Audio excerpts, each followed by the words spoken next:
we want retribution. Oh yeah, we want retribution. Oh yeah, we want retribution. Oh yeah, we want retribution. Yeah, we ran out of patience for your love with the cold hard hatred. I can feel the vibration, feet in the streets, it's a new sensation. I wanna break faces on the pavement. I wanna make greatness look complacent. Adrenaline awakened, I can taste it. We can make an impact, grab and then take it. Like a disease, bring to their knees. Pay for their disease. What up, Nine?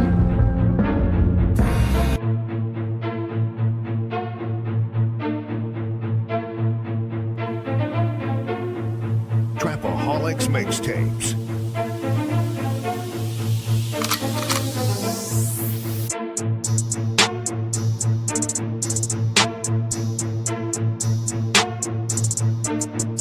As the 9% and word would say, make a better you, a better us.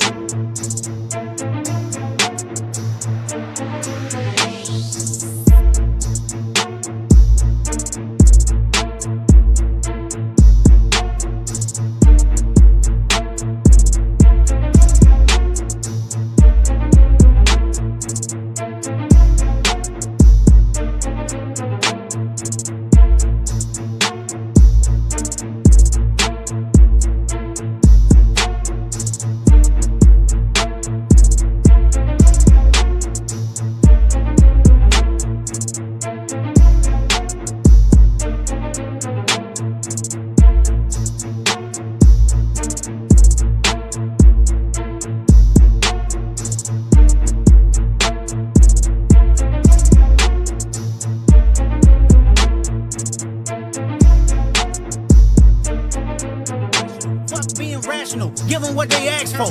Who do you think you are? I'm the word. Boy, man, I'm the one who put in the work. When I move, is it a quick rumble? I will never ever fall, never stumble. And I don't need to be humble. Break down walls like Jericho crumble.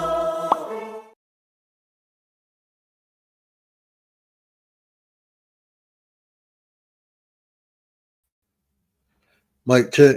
What up, though? It's the word. You see the title.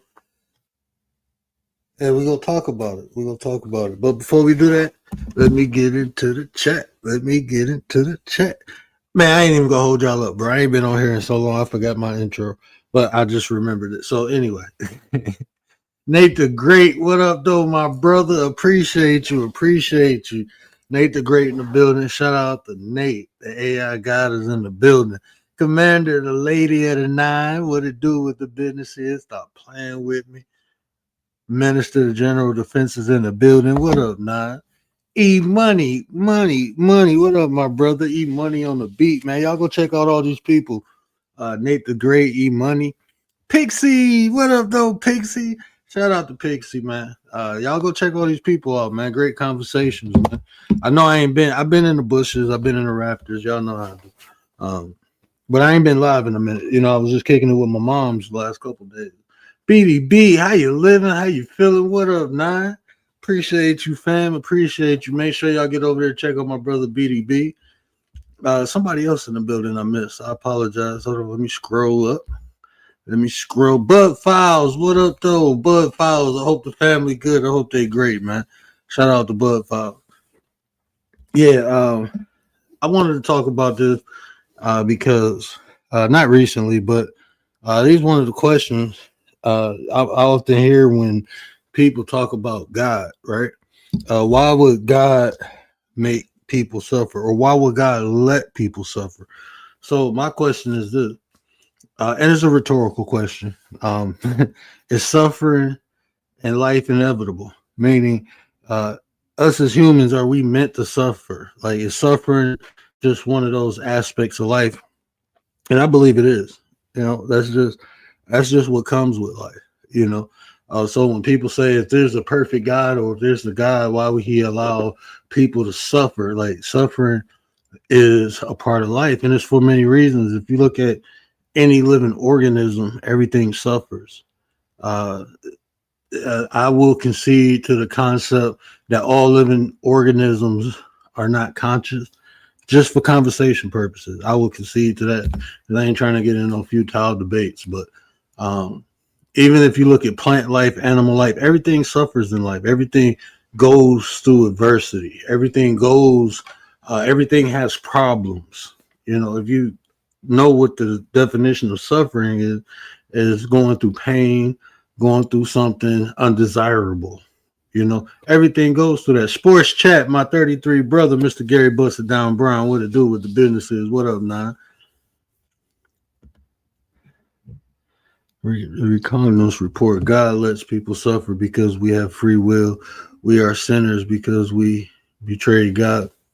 You know, everybody, you know, that's a good perspective. You know, that's definitely a good perspective. You know, I just think suffering is a necessary part of life. And if you look what comes out of it, not all the time, but for people, I know for me personally, suffering, me going through those undesirable moments, that pain, it built my character, man. It builds you, it helps you develop your character, your person. It helps you develop going through those painful things, because being aware of something is one thing, but when you experience things, you have a tendency to appreciate it more by experiencing it. You know, awareness is just knowing, but when you go through something, you know what I'm saying? If you've been poor and now you have money, you appreciate having the money, so you tend to use it differently, right? Like if you ever had to suffer being poor and you finally made it to the point where you wasn't poor no more, you took precautions not to be poor again. But people who never been in that position, you know what they do? They go up and down, up and down.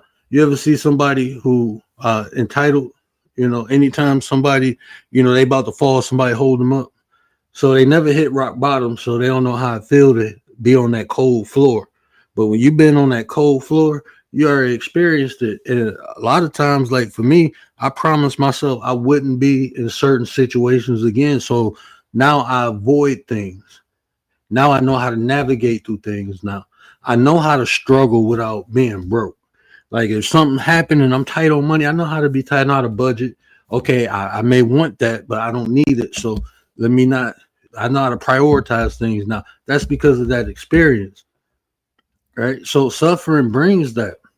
Even going through a bad relationship, you know, sometimes people don't appreciate good people in their life until they done had some fucked up people in their life, till they had some bad people in their life. And then they tend to look at the good people in a different light. Okay, I'm gonna nurture this relationship more because I know this person at my back. I'm gonna show my loyalty. I'm gonna make sure this person feel my love more because I know how it feels not to have a person like this on my side, to have the complete opposite, somebody who taking advantage, manipulating. I know how it feels to have that in my life now.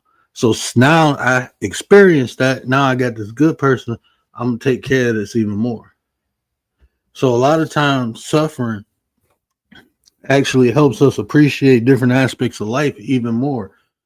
You know, without that suffering, yeah, we may be aware of it, but we don't know how precious things are until we don't have it, until it's taken away from us. We don't really truly understand how, like even a peace of mind now. Like I've been through so much chaos in my life. I love my peace now. So drama people, I don't deal with them in real life. I don't deal with them on here really. Like I know how to interact with them now. I know how to interact with a person without being pulled into their drama. I didn't know that at first. You know what I'm saying? But after experiencing it, I learned how. So suffering, I think, is an innate part of life that we have to go through, that we should go through. I think the reason people suffer, I think it's levels of it, right? And I think when people get stuck in continuous cycles of suffering, I just don't think they equipped to go through it. They ain't got the proper tools. They ain't got the knowledge to understand how to go through it. I know with me, I through those different aspects of life where I suffered at, I gained tools, I gained knowledge. So when I went through it, or when I start suffering again, I was more equipped to go through it versus allowing it to go through me. That's like this, right? Check this out. Imagine you getting stuck out in the wilderness, right? Imagine you getting stuck out in the wilderness and you have no survival skills. You have no survival skills at all. You will suffer more than someone who has survival skills. If they got the skills to survive in the wilderness, it'd be a process. It's just something they got to go through. But if they don't have those skills, then I mean, they gonna suffer more. So it's about the equipment, the tools you have, and the knowledge you have. Because you can have the tools, but you might not have the working knowledge to use those tools in a proper way. You may have a screwdriver, but you may not know it don't go inside the freaking plug socket. You know, people sticking the.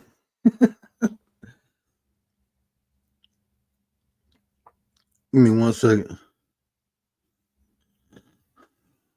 We live in a clown world because of what communists and matrix have done with their so-called democratic socialism.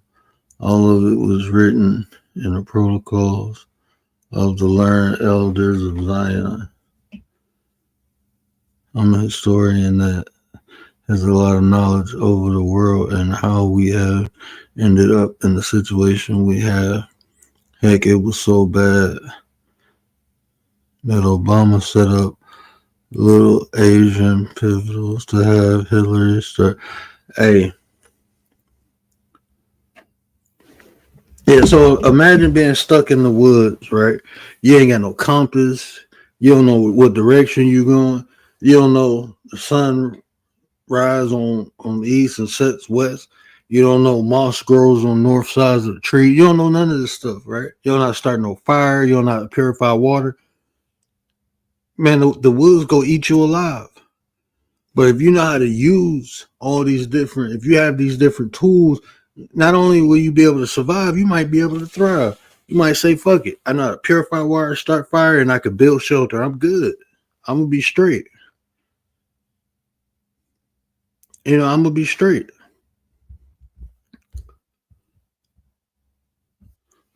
But that's if you have the knowledge. And that's the same thing when we're going through adversity and like things, these situations or these problems we have, they are innate to experience life as a human. It's innate. You're going to go through adversity. It becomes suffering because people ain't equipped to go through it. It's painful. It's hardship, but it becomes suffering because people are not equipped to go through life. They don't have the proper tools. They don't have the knowledge. Do you know a lot of people, we suffer or people go through suffering because they lose someone dies, right? We suffer a lot when we lose a loved one. But this has been happening since the beginning of time. You know, it's been happening. It's going to continue to happen. This is just a process of life. But people suffer from it because they're not equipped for it. In some cultures, they mourn, but they also celebrate the life of a person when they deceased. They don't go through the same things that we go through when they lose a loved one. Does it hurt? Yeah, it does hurt because you go miss a person. But they don't go through the suffering aspect because they celebrate and they have a different perspective of death. And that's why a lot of people, like when you have the knowledge, when you have the tools, you create a different perception through these different adverse encounters we have in life. You have a whole different total perspective. And that's one of the things too, is you suffering right now. Missing Mob, what up though? Latoya, what up though, sis? I tell you something, please work. Oh, go ahead, Latoya. You can always tell me something. Back in the day, everyone knew basic survival skills. Hey, report. I was just talking about that. What up, Nine? What up, though, Rachie? Because the parents taught them. But then the government masters came and put both the parents to the workplace so the state can raise the kid. Yeah. Mr. Ma, you know you can always talk to me, so you know you can always talk to me. Because it's the more I was just talking to my mom about this weekend, and you know, she was watching me. You know, I'm a dad, man. I'm a father. I like my babies. They always with me. You know, I'm always showing them or teaching them something, or we always doing something, man. We just living, right? My mom, she was just watching me, and she was like, you know, she proud of me because she know what I've been through, and looking at me now, you know, she was like, "You are so strong." Everybody always said that I'm strong because, you know, situation I'm in or what I'm going through. But I'm like, man, it's just part of life. It's just how I look at life, man. It's not you know, it sucks, you know, losing 87% of your eyesight, but I didn't lose 100%. You know, it could have been worse. Like I'm saying, like it's levels to everything, right? I could have lost all my eyesight. I could have lost a limb. I could have lost my life, but I didn't. So I just have every time I wake up, I just feel like I got an opportunity, and I try to do the most I can with that opportunity. That's just how I look at life.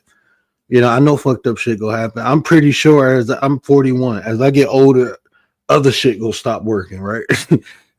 Shit gonna stop working, shit gonna start sagging, shit gonna start falling off, my hair gone. You know, that's the process of life, man. And I'm gonna enjoy every second of it.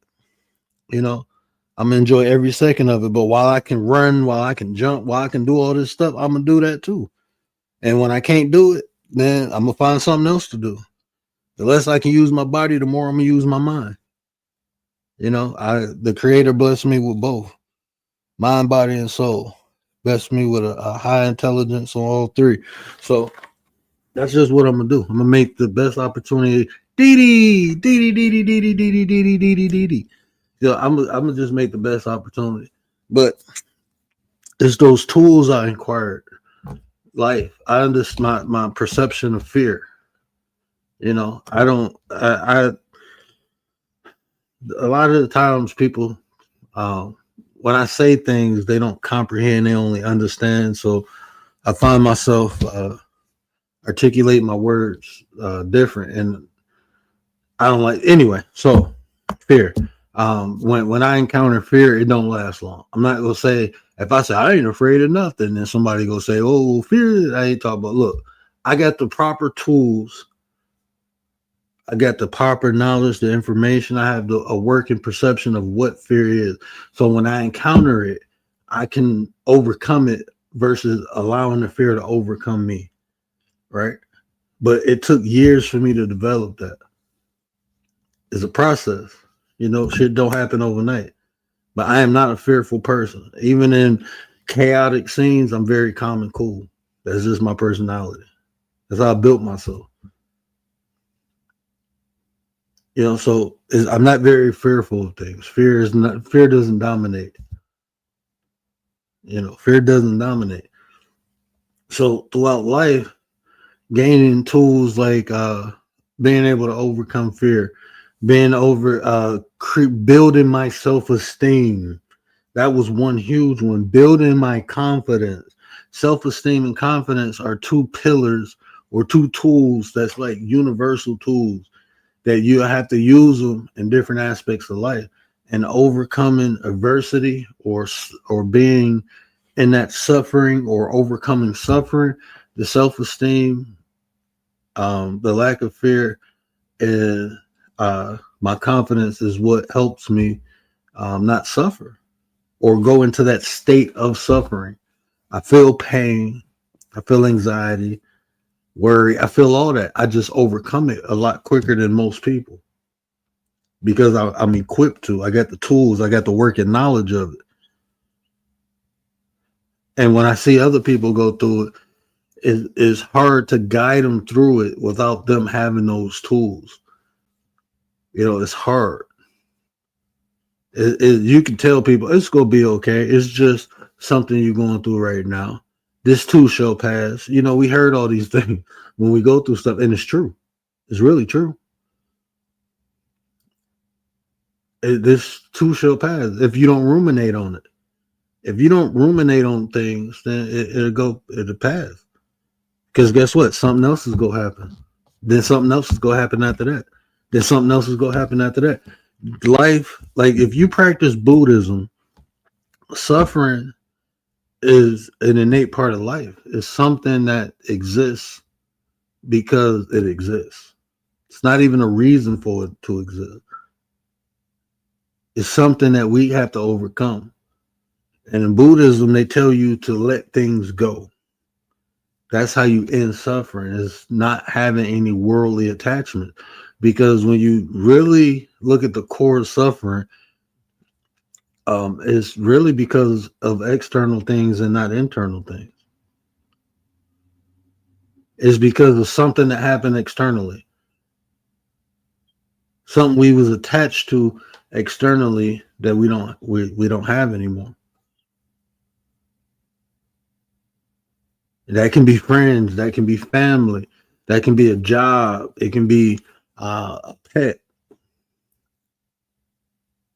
And Buddhism teaches you to not be attached to things. Because without the attachments, then there's no suffering. That's what Buddhism teaches you. That's when suffering is non-existent. Is when you're not attached to things. And a lot of our pain comes from external attachments. I don't feel love from other people. I don't have family around. I have no support. I have no house. I have no job. I have no car. I'm not married. I got kids and baby daddy don't want them. I got kids and the mama won't let me send. This is the stuff to make us suffer.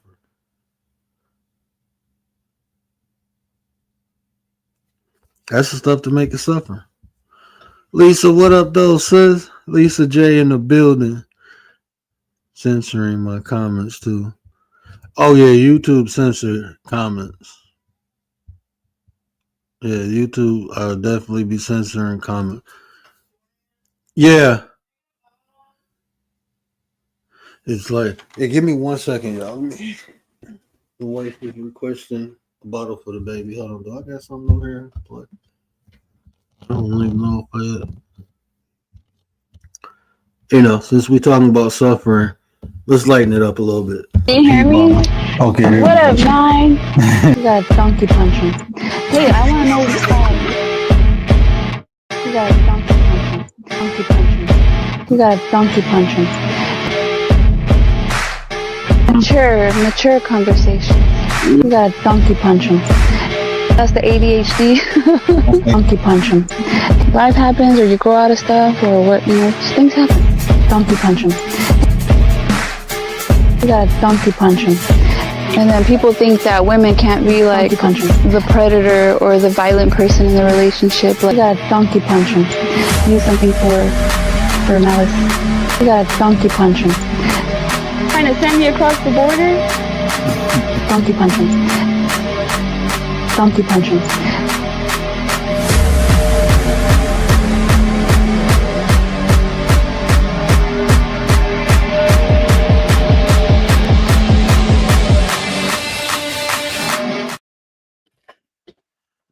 Yeah, just like Commander said, when life throws you adversity, donkey punch it. Just donkey punch that shit. You'll be all right. But no, it's really about what suffering is we ruminate on situations, and what ruminate means we dwell on it. We hold it a lot, and a lot of times we hold it in. I mean, we hold on to it because we don't know how to let it go. We just don't. Some things we can't let go, but the fact of the matter is we're holding on to something. Sometimes it's people, sometimes it's things. It can be a situation, it can be a place, but we're holding on to it. So that's what Buddhism teaches about self-detachment. Well, not self-detachment, but material. Well, not material, but detachment. I'm trying to explain it in a way that a non-practitioner will understand, but it's just detaching yourself from worldly things. And they can be person, places, things, scenarios, situations.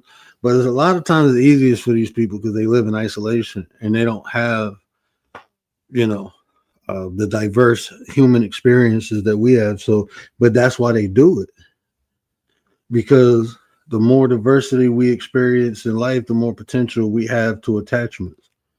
You know, we get attached to different things. So, but yeah, when you really understand, like, suffering is divides predicated upon attachments that we have, and like I said, it can be attachment to a situation. Like you see older people getting mad at people who ain't even alive no more. The situation, oh, this person hurt me. I can't believe they did this. Like, oh, you go talk to the person. I can't. They did. What you mean? Are you still mad at them? You won't let that go? No. Why won't you let it go? Because they hurt me. Well, they can't hurt you no more. Situation done and over with. You got to learn from it and move on. But you suffer because you hold on to attachment. You attach to it. You won't let it go. It can be people. You know, I had people do some real dirty shit to me, family members. You know, and that shit hurt. That shit hurt. I had to let it go, though. Because if I didn't let it go, I will suffer. I will be constantly thinking about the pain they caused me. I will be constantly thinking about the pain they caused me. I'm going to say it again. If I didn't let go of what people did to me, I will constantly be thinking about the pain they caused me. And what that will do will affect different aspects of my life. Because they hurt me, I will be looking for other people to hurt me. I can be misreading things now because I'm so hurt that I don't want to be hurt no more, that I'm looking for people to hurt me. Now I'm looking for it. Sometimes it's people. You know, we invest. This is one of the things I hear often. Like, we invest so much time in people that instead of letting them go and stop dealing with the shit they giving us, because we invested so much time, we just wait for them to do better and get better. And that's not reality. People are who they are. You can't blame them for being them. You blame yourself for dealing with them. That's how I learned how to let people go. You got to have these tools, man. Got to have these tools. You got to know when to hold them and know when to fold them. Know when to walk away. Know when to hold them. Know when to fold them. Know when to walk away. Hey, that was some real shit, man. That's how you got to do with people. You know, this person ain't treating you good. Okay. Have a nice life, man. There's billions of people on the. I don't care if it's family. I don't care if it's family. Somebody ain't treating you like you deserve to be treated. Walk away. Have a nice life. You go live your life over in that corner. I'm gonna go over here. I know I make it sound easy. Sometimes, you know, the attachment is a lot harder to break away. But when you know you have to break away, you got to find a way to do it. If you got a divorce, if you got to move to another state, hell, if you got to move to another country, you need to do what you need to do. I mean, that's extreme, you know. I think the state, okay, but sometimes it be like that. Mintex Soul, what up, though?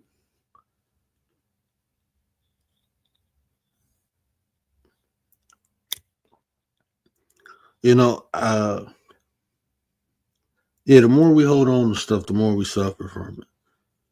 These experiences in life, they are not meant to break us, but meant to mend us, meant to forge us, meant to make us stronger, better people, better individuals.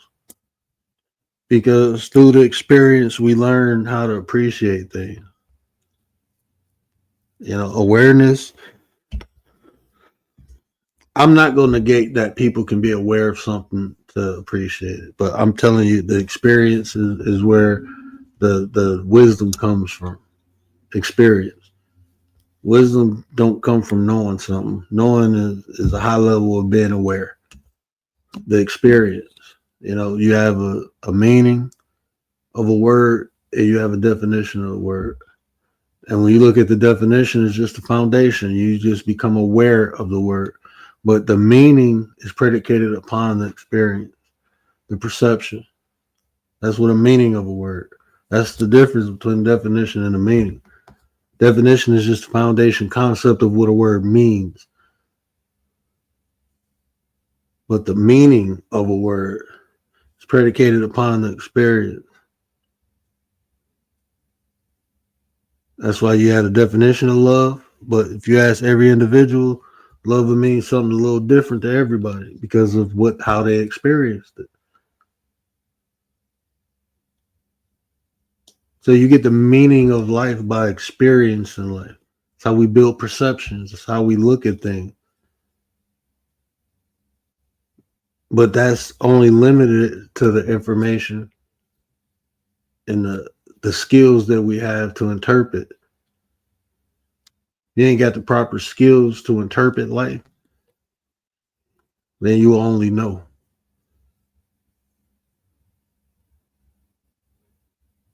You only know. You only be aware.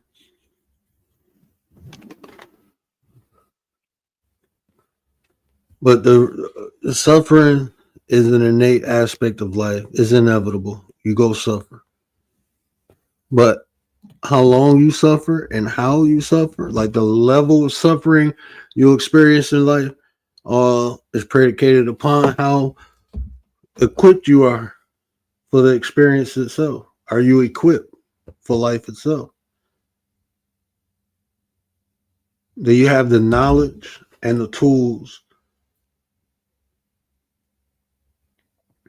And if you don't, it's your responsibility to develop them. Even if mom and daddy didn't give them to you, okay? At some point, you got to let that aspect go. Okay, maybe mom and daddy didn't have them. So how you gonna fault them for not giving them to you?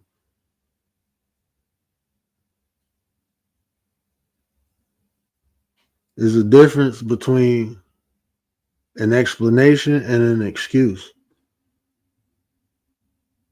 An excuse finds fault. So guess what? A lot of our parents, they didn't have the knowledge.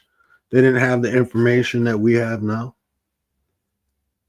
They didn't have it. And they just did the best they could with what they had. So oftentimes I get people in my family, well, my mama ain't teach me this. My daddy ain't teach me this. My mama wasn't there. My daddy wasn't there. So what? You grown now. If they didn't give it to you, you go get it yourself now. What's stopping you now? Okay, I understand why you ain't grow up with it, but what's stopping you now? So to me, that's an excuse. An explanation would be, yeah, my mom and dad didn't give it to me, but I went and got it myself. So yeah, you telling me why you didn't have it at a young age, but that ain't stop you from getting it. That's an explanation.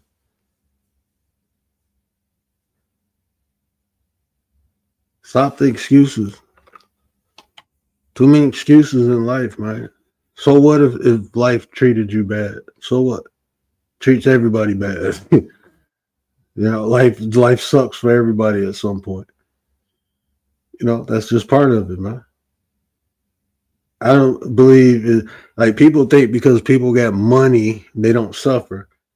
Having people with money even crazier than the broke people. Crazier. Going through more than broke people. Just going through different shit. Commander, what up, 9? What up, Nine? How's it going? You can keep cooking. I'm listening. Oh no, I was just talking about suffering. No, I was waiting for somebody to come talk to me. Chat, where you at? Hit the link. Hit the link. We on for a good time, just not a long time. So y'all hit that link. Yeah, sometimes I have trouble with people that are struggling with some sort of situation that doesn't seem all that bad compared to either what I've been through or what I know to be. But I'm trying. I've been trying. I've been trying to be a little more, what's the word? Compassionate and understanding, like that maybe because they haven't experienced the other kind of suffering, the more suffering, then they don't really know, right? So you can't Yeah, blame them. It doesn't minimize their experience.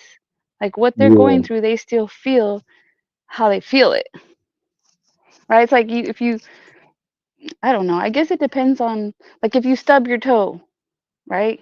Versus you lose your whole toe. Like right. stubbing your toe still hurts. How long it's gonna hurt? Probably not that long, but some people will milk it. and I think on it and like levels, like you said, like I like when people um when they be like, damn bro, you going through a lot, you lost your eyesight, and I'd be like, nah man, like, that is nothing. I ain't gonna say it's nothing. It's complications, it's adversity I had to go through, but I know people in worse situations. That's how my mind thinks.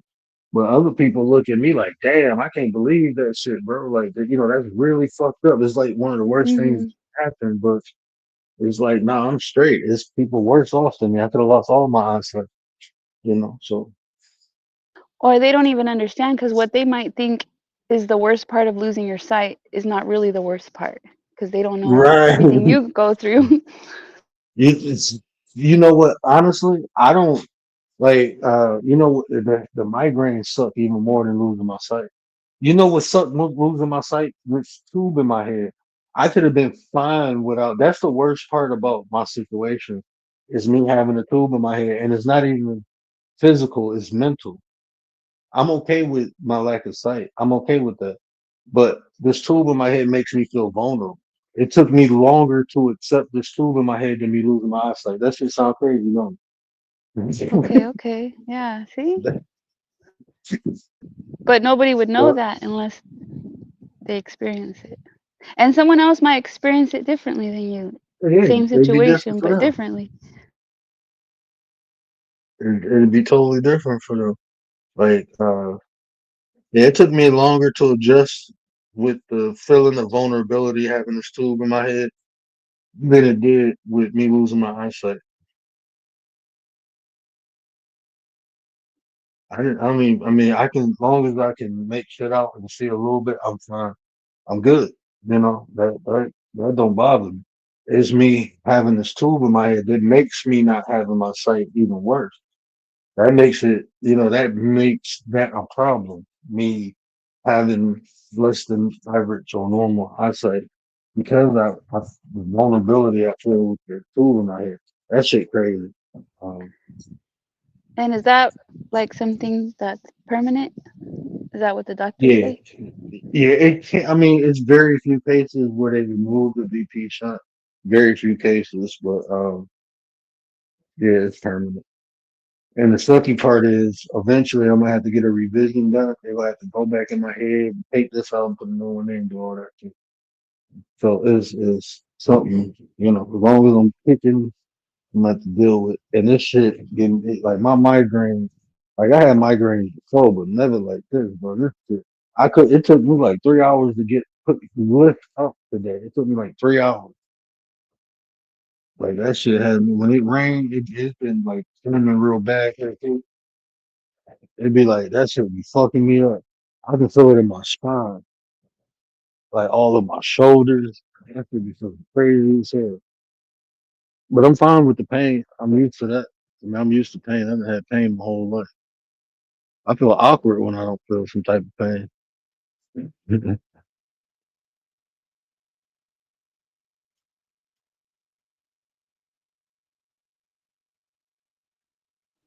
Oh shoot, I was But gonna that's say not. hello. Mhm. So is it you kind of just accept it, right? Is it hard to believe that you could be the exception, that one of the few that it may improve or change? Or you just accept it? Like what is, It what's is gonna what it happen is. happens. Yeah. Whatever will be, will be. The future's not ours to see. Que sera, sera. Our Yeah, it is bodies are what it is. faulty, people are faulty. It's just a part of life. Yeah, Things are gonna happen. I didn't grow up in a bubble. You know what I'm saying? So I mean, I always knew life was hard. Always knew that. Like life is hard. You know.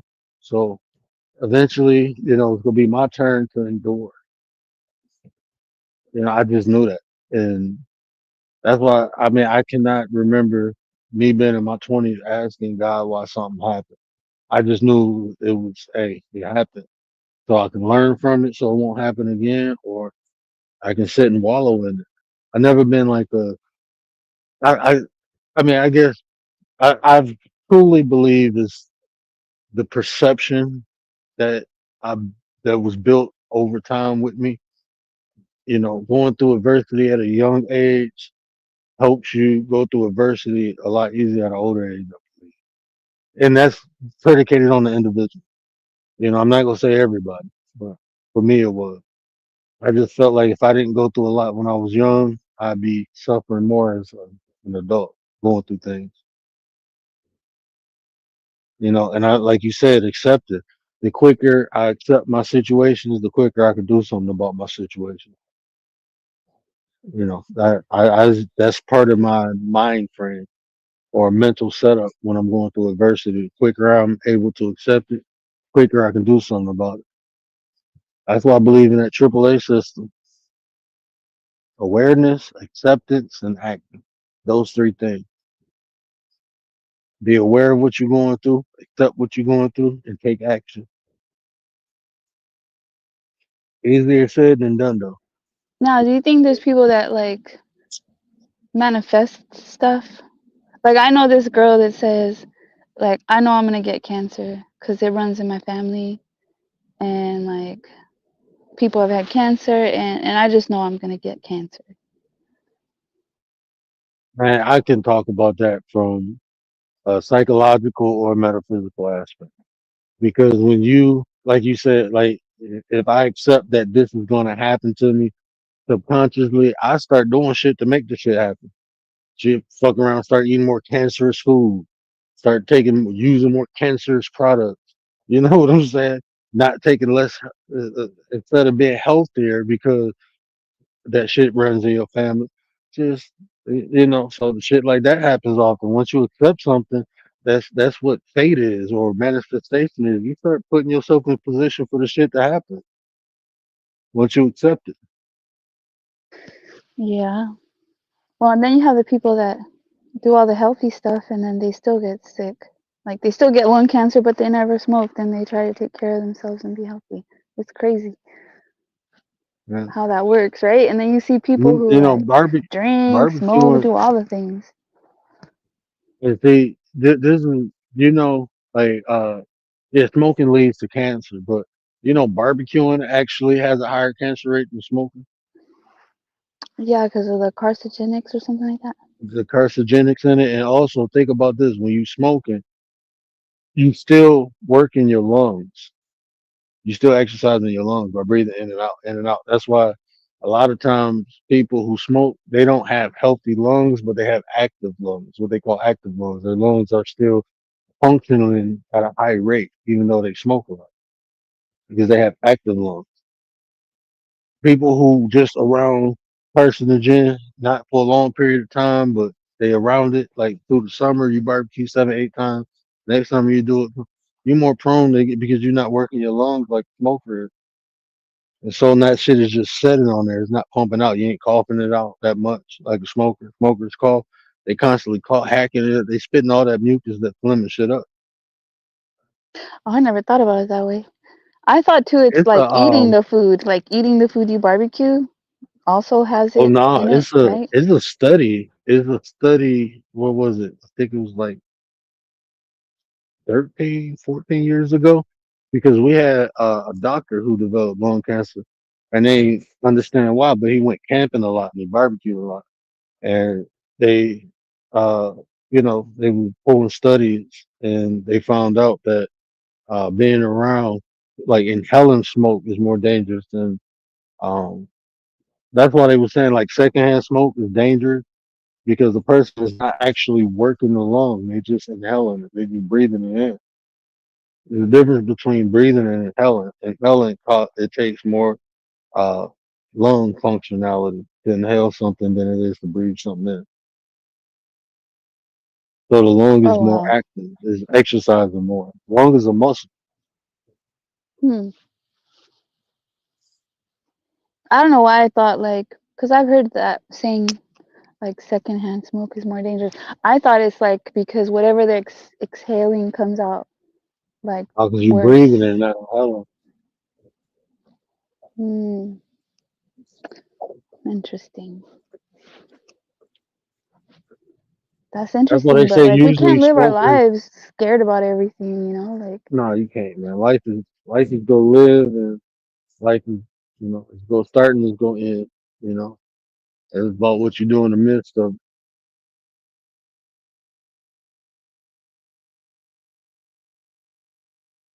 yeah. everything. Oh, how did that happen? What up, Frankie? Nate Frankie JB. Blanco. Hey, if anybody in the back, let me know. Mentexo. Our understanding of life, they can strip away illusions and reveal what truly matters, bro. That's what I was saying earlier, Frankie. Turn pain into art, music, and the person suffering can unlock creativity and give voice. That's what I'm saying is about the tools and the perception, how you look at it and what you do about it. Do you do something about it, or do you let it do something with you? You gotta look at it like that. Okay, I'm suffering. Am I gonna do something with it, or I'm gonna do something about it, or I'm gonna just let it take hold on me? I'm gonna let it dominate me, or I'm gonna dominate it.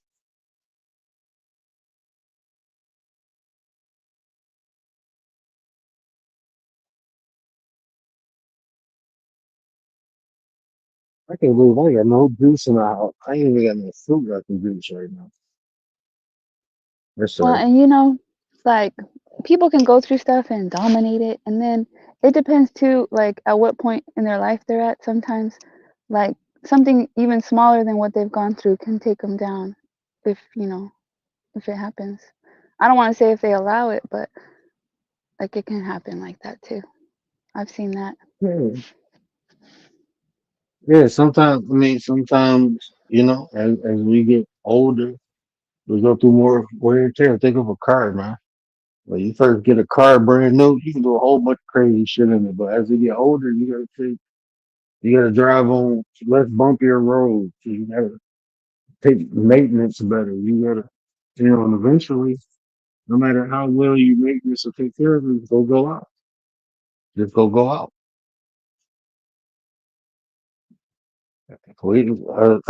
Our physical form as humans have an expiration date on it. So, I mean, Cause I think like, oh, I've been through a lot. I've been through a lot. I can go through one more. Like, come on, I'm stronger than that. I can do it. I already been through stuff, so. But you never know what's ahead. You just it, don't know. it was, I was at a point of life when I was in my mid 20s where I'm like, I'm done. I'm tired of fighting. Can't do it no more. You know, um, I just got tired, man. But then, I had that epiphany. I had that light bulb pop. If you want to say that, and I understood, like, okay, I'm bigger, better, stronger than bigger, better, stronger than. Sometimes you got to hit rock bottom and feel how cold that flow is to make you appreciate not hitting it no more. That's what I was saying. Like I laid on that flow face first, felt how cold it was. Face got stuck to it, couldn't get up at first. And that made me appreciate. The more I began to appreciate and show gratitude, the easier things came. Like I said, I could have been all salty about losing majority of my eyesight, but I'm grateful that I got some eyesight. So, you know, that outweighs me having some, outweighs me not having most. Yeah, and when you see people worse off doing better, like the Special Olympics and all that. When I see those Yeah. people, I'm like, oh shit, I ain't got no excuse. Like what? He's got no legs, no arms.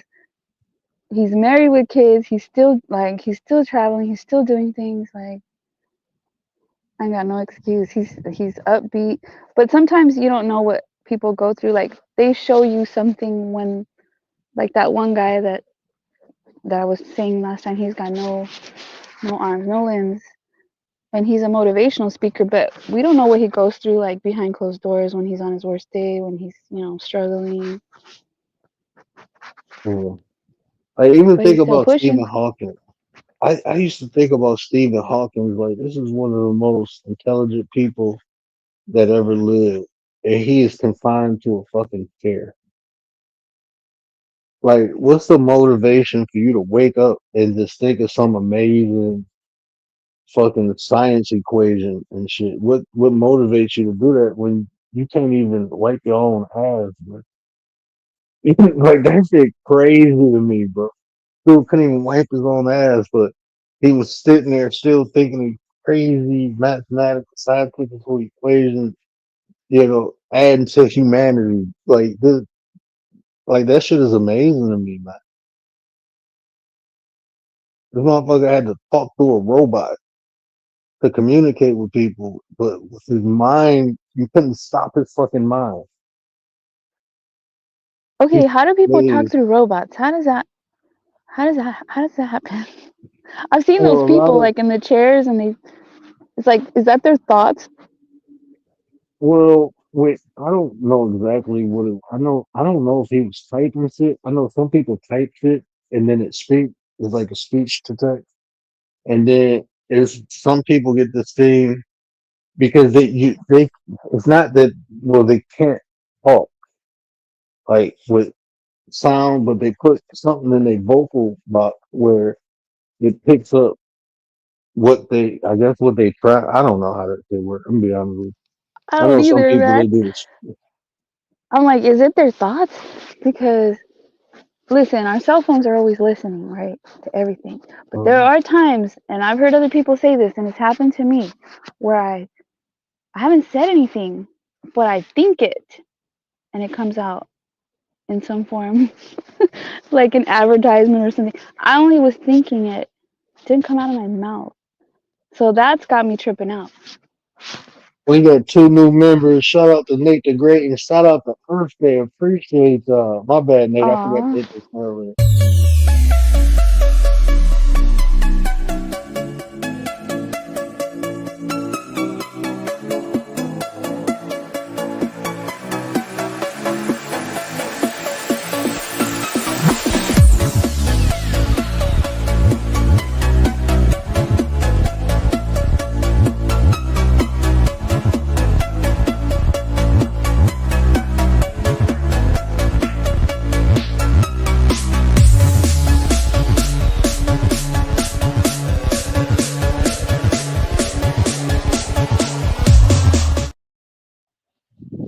Shout out to the members. Shout out to Earth Day. Shout out to Nate. Appreciate y'all. Appreciate y'all. What Shout out up, to the Earth Day? support.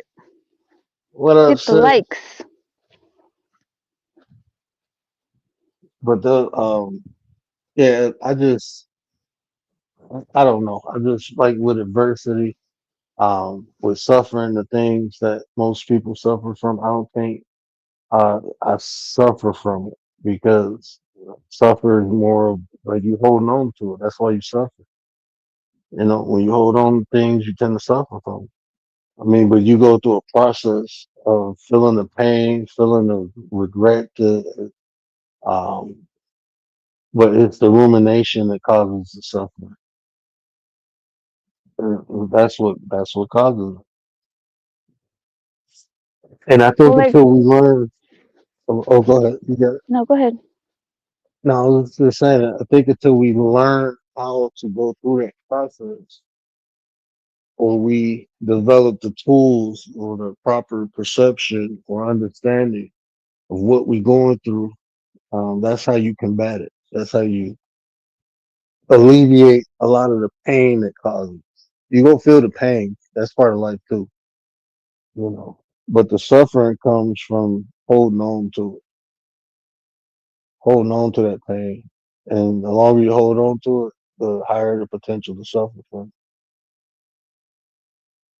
There's different kinds of suffering, Yeah, it's but the love, holding definitely on love. to, So like, when you lose someone, because I've seen people where when it gets around the time when they lost someone, like when that person passed away, or when that person would have had a birthday, or things like, I don't know, like they go visit a grave, right? They suffer, they're sad. Like, I honestly, I don't even, because remember I told you I don't celebrate.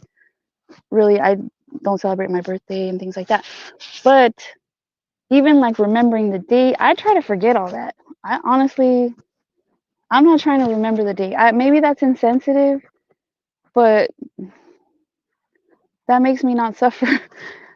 Like when I remember the person or I go through something that reminds me of them, yes, I think of them. It makes me sad. Like I get some triggers, but I really try not to dwell on the dates, and I don't go visit cemeteries because I feel like they're not there.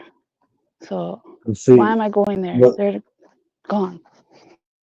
no, the biggest. Well, I ain't mean to cut you off, but the like what you said is like you'll go through a whole year, right, and you'll be fine. But when that day come up, you thinking about it, and you thinking about the pain of losing someone. That's what I'm saying. We holding on to it, and it's the perception. Like this is what I do. I celebrate. Like when my people when their birthday come around, I celebrate. But see, I got a whole ritual.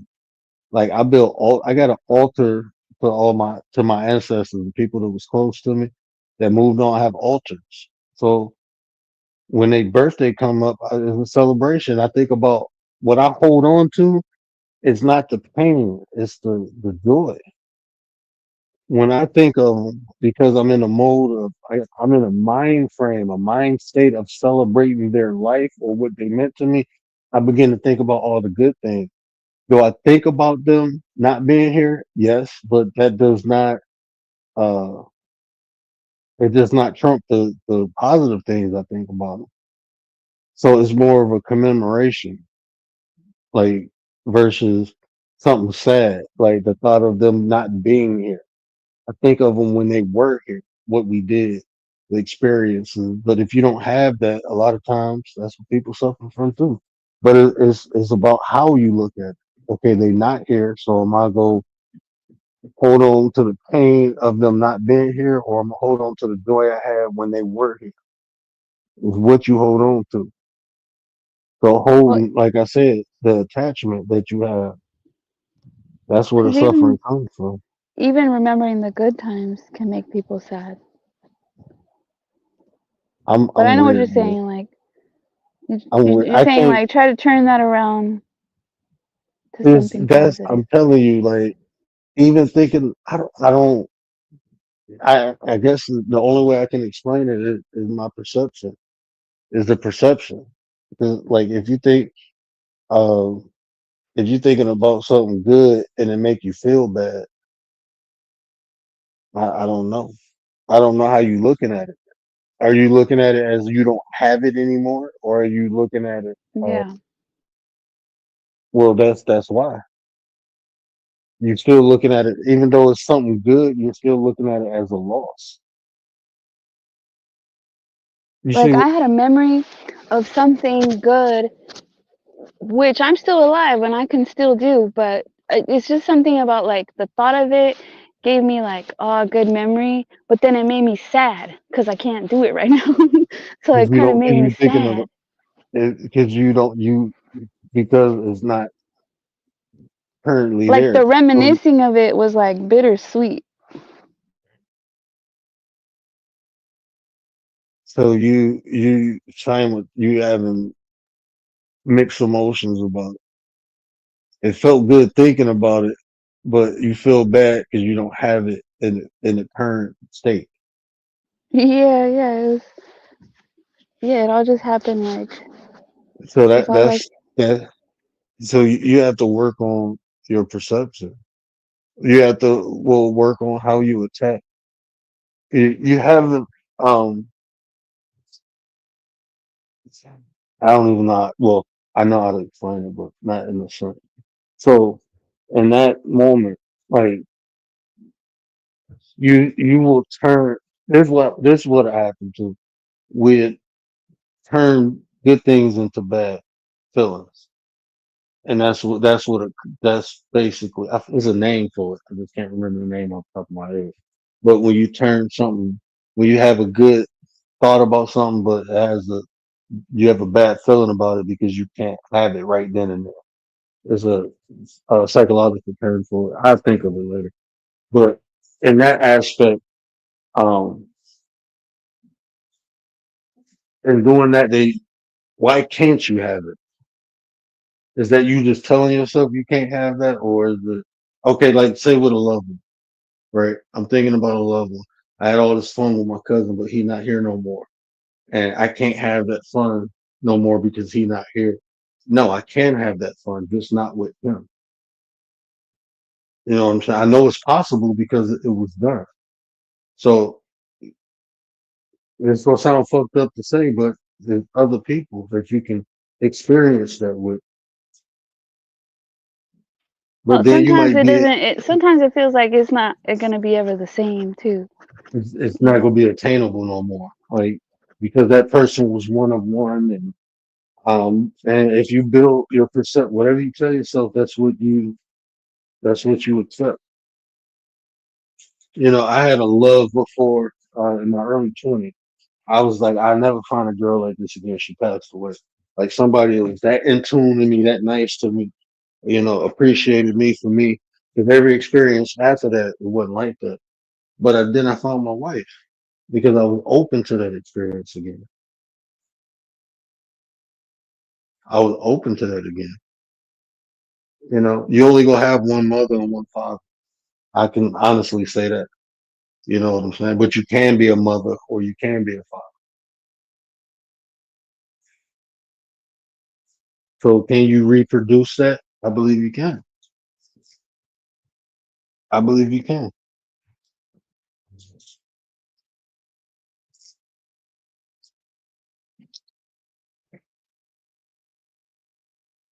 So even like with people are one on one. We all unique individually. There ain't gonna never be another commander. It ain't gonna never be another first day. Ain't gonna never be another Miss Amada again. You know. So appreciate these people while they're here. And don't look for another Gary, Miss Amada, or say commander. Don't look for another one. Just appreciate people for their greatness individually.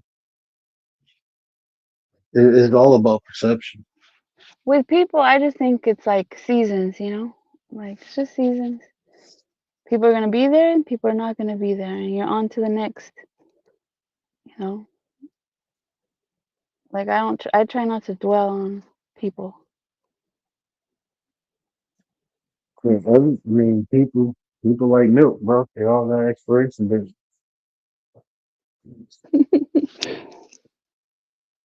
That was crazy. I don't know where they came from. I don't know. I just thought of rotten milk. Well, I always say people are good until they're not. People are good until they're That's not. how it is, man.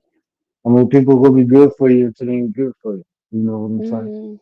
So, I mean, that's why I appreciate the consistent people. And that's why me personally, I accept people for who they are. And I appreciate genuine ass people and I mean, on the internet, we go get a persona most of the time. But even within that persona, you see a lot of authentic aspects of the individual, right? Um, like on here, like like I don't even know how to explain. Like on here, when most people talk, oh, word this, word that, word, we're an asshole in real life, bro. It's just on here, I don't have to be. You know what I'm saying? I don't have to be. But you meet like my real people, they be like, nah, don't play with him like that. Don't fuck with him like that, cause he'll go off. Just don't bother him Well, because he don't bother. maybe in your real life you're more protective because the chances are more. of, Mm-hmm. of something bad happening or negative, or Then, yeah, like you have to protect yourself more.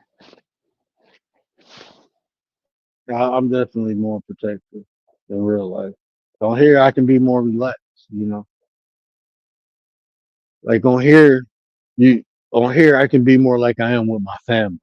On here, I can be like that. I can be more like when I'm with family and shit. On here, I can be more relaxed. But in real life, just walking around people I don't know, no, I ain't. I'm more defensive.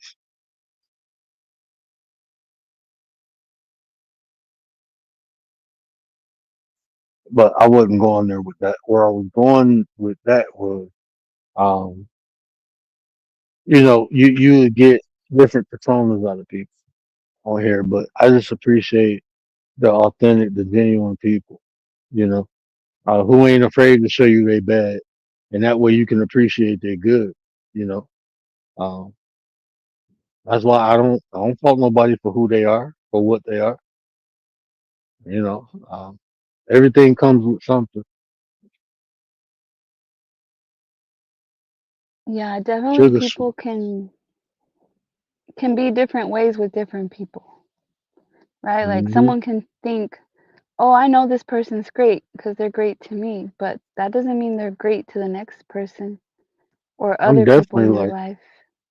I'm definitely like that. I tell people I'm like that though. I'm different with everybody. I interact with people to be effective and efficient. So I have to be different with everybody. Some people I can be relaxed around. Some people I be tense around. You know, because some people just Yeah. waiting for that vulnerability to show so they can attack, and some people ain't even looking for that. They just trying to. And I can once I identify it, then I act duly, or as realists will say, I act appropriate. He said Yeah, so appropriate, right? both can be true. You can be nice and you can be an asshole. Both can be Hmm. true. What's my favorite saying? I'm only what people allow me to be. I say that shit for a reason, bro. I'm only what people allow me to be. Yeah, a lot of times I think of like police officers, and you ask their Hmm. family members and it's like, "Oh no, they're great. They're a great person. They're a wonderful person." Yeah, to you guys, but when they're on the job, they might be different. They might be different. Like what you think is a your cool, nice uncle, yeah, he's cool to you, but maybe when he's out on the field, he ain't that cool. When you say police officers, I thought about military people. Like I had an uncle who was in the military, craziest fine fuck in the street. Like people was, like cross the street when they seen him, they was afraid of him. But at home, oh man, nah, he was like a teddy bear, man. We used to jump on his back and wrestle with him and shit like that. He ain't never whooped us. Anytime when like if my stepdad would yell at me, you like, why the fuck you yelling at him? Like my stepdad was scared of me. Yeah, But well, like like my uncle cool. dogs. Look at dogs, right? Yeah, Dogs are like cool with their family and stuff, but maybe not with other people. They're right. more You protective and know. on guard. Get too close, you might get your ass snatched. Hold on, man. I gotta cook that. You might lose a butt cheek. Oh man, hold on.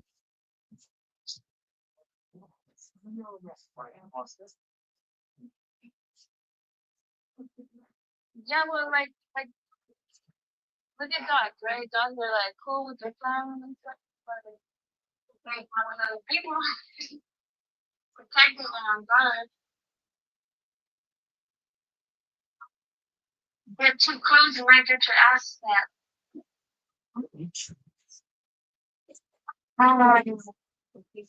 Man, you be dropping on funny lines, man. I don't care what nobody say. I ain't never heard. You might get your ass snapped. Like, oh shit. Words too nice to me, guys. Nah, Commander, I'm gonna call her Miss Quotable. Get too close, you might get your ass snatched. You better stop playing. I'm about to start saying that, Commander. Keep Too playing, get funny. your ass snatched. Mhm. Too close. That dog might bite. What's up, Missy Mon? Listen, Ma, what up, sir? She said, "Yeah, I need to learn that. I'm having a hard time letting go." It's a process, but I will tell you this: the more you practice, the better you get at it. The more you practice, the better you get at it. And it'll translate to other aspects of your life. It might be hard letting people go, but you learn how to let things go, and it become easier to let people go. That's how it works. You just got to develop the tool. I got a young man, a mentor, right, real close to me, and he was going through something. So a lot of times, because I mentor him, I kind of guide him through things. But this time, what he was going through, he didn't have the tools to go through it. So me guiding him through it wasn't helpful. So he went to see a psychologist. So he called me excited, telling me all these different tools that he developed to process things. And I'm sitting there thinking, like, damn, I kind of failed him. And I told him this, like, damn, I told you, he's telling you everything I'm telling you.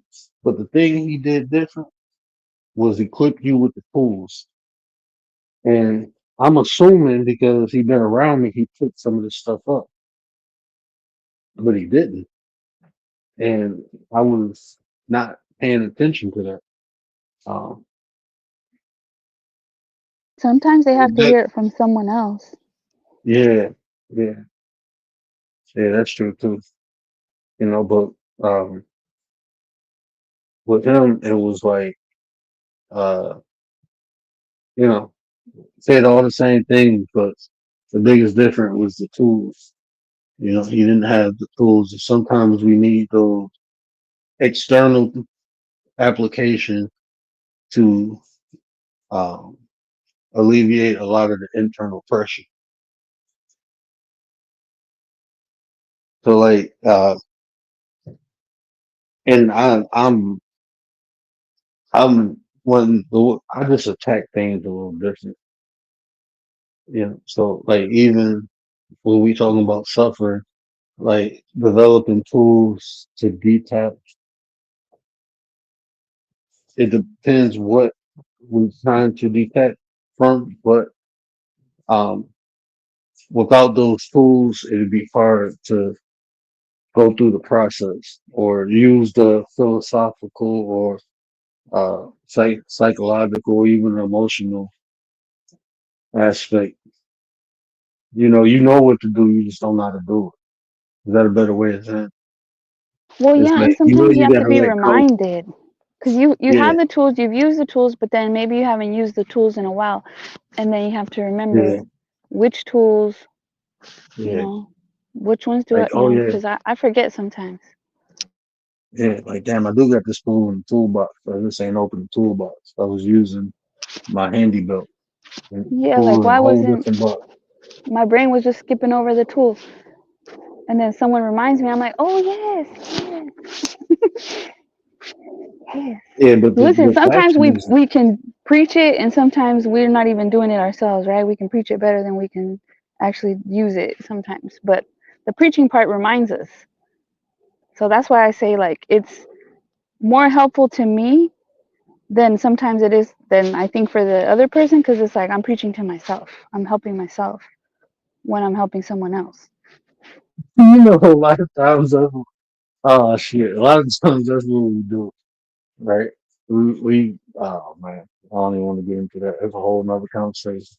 But the projection, like we see somebody going through something that either we going through or we went through, and we'll tell them, but we still currently going through it.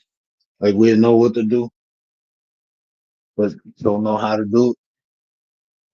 Mhm. And like, even like, me telling somebody, oh, you got to detach from them. Or you'll hear this shit a lot on. This is one of the reasons why I started my channel, because I got so sick and tired of hearing people telling people what to do, but not telling them how to do.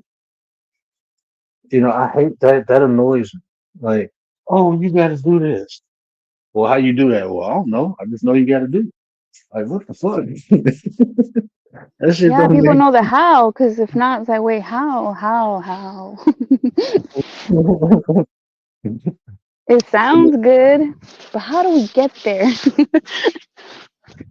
And like even this live is just a setup for us to talk about how to detach. That's why I was breaking the main point of suffering comes through attachment. Um, but one of my next lives I'm gonna do soon. Hopefully, I got to get back online. I'll probably do it like Monday because I don't even know if I'm come on now. Because my wife, she got to work the weekend, so she gonna get up early. She work earlier, so I'm gonna be able to get kids a lot earlier tomorrow. So I ain't gonna stay on too long, but yeah, I wanted to talk about detachment because um, that was one of the things. Like me talking to my mom, um, we were talking about that. As another family member. So mom wanted me to, talk to him, and I've been talking to him, and that's basically what the issue was being able to detach, and it gave me another level of understanding because of their experience, how important it is. So I thought it'd be a dope conversation. Well, sometimes too, like somebody comes to me looking for something, then sometimes I'll turn around and ask them, like, well, what would you tell me? Like, put yourself, like, let's say it was me going through what you're going through. What do you think that you would tell me? Mm. So they can maybe, because sometimes, right, we think Take better when yourself. we're giving someone else advice, Yeah, and when we you ain't in forget the about it midst of it, ourselves. when you Yeah, ain't it's in the like, midst of something, you're able to think a little different. When you're outside of the box, you're able or what do to you look at think? the box. What would you tell me, or what do you think I would tell you?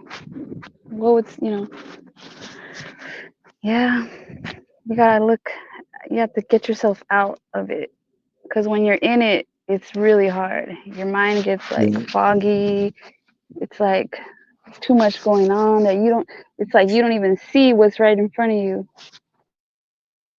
you're too busy feeling.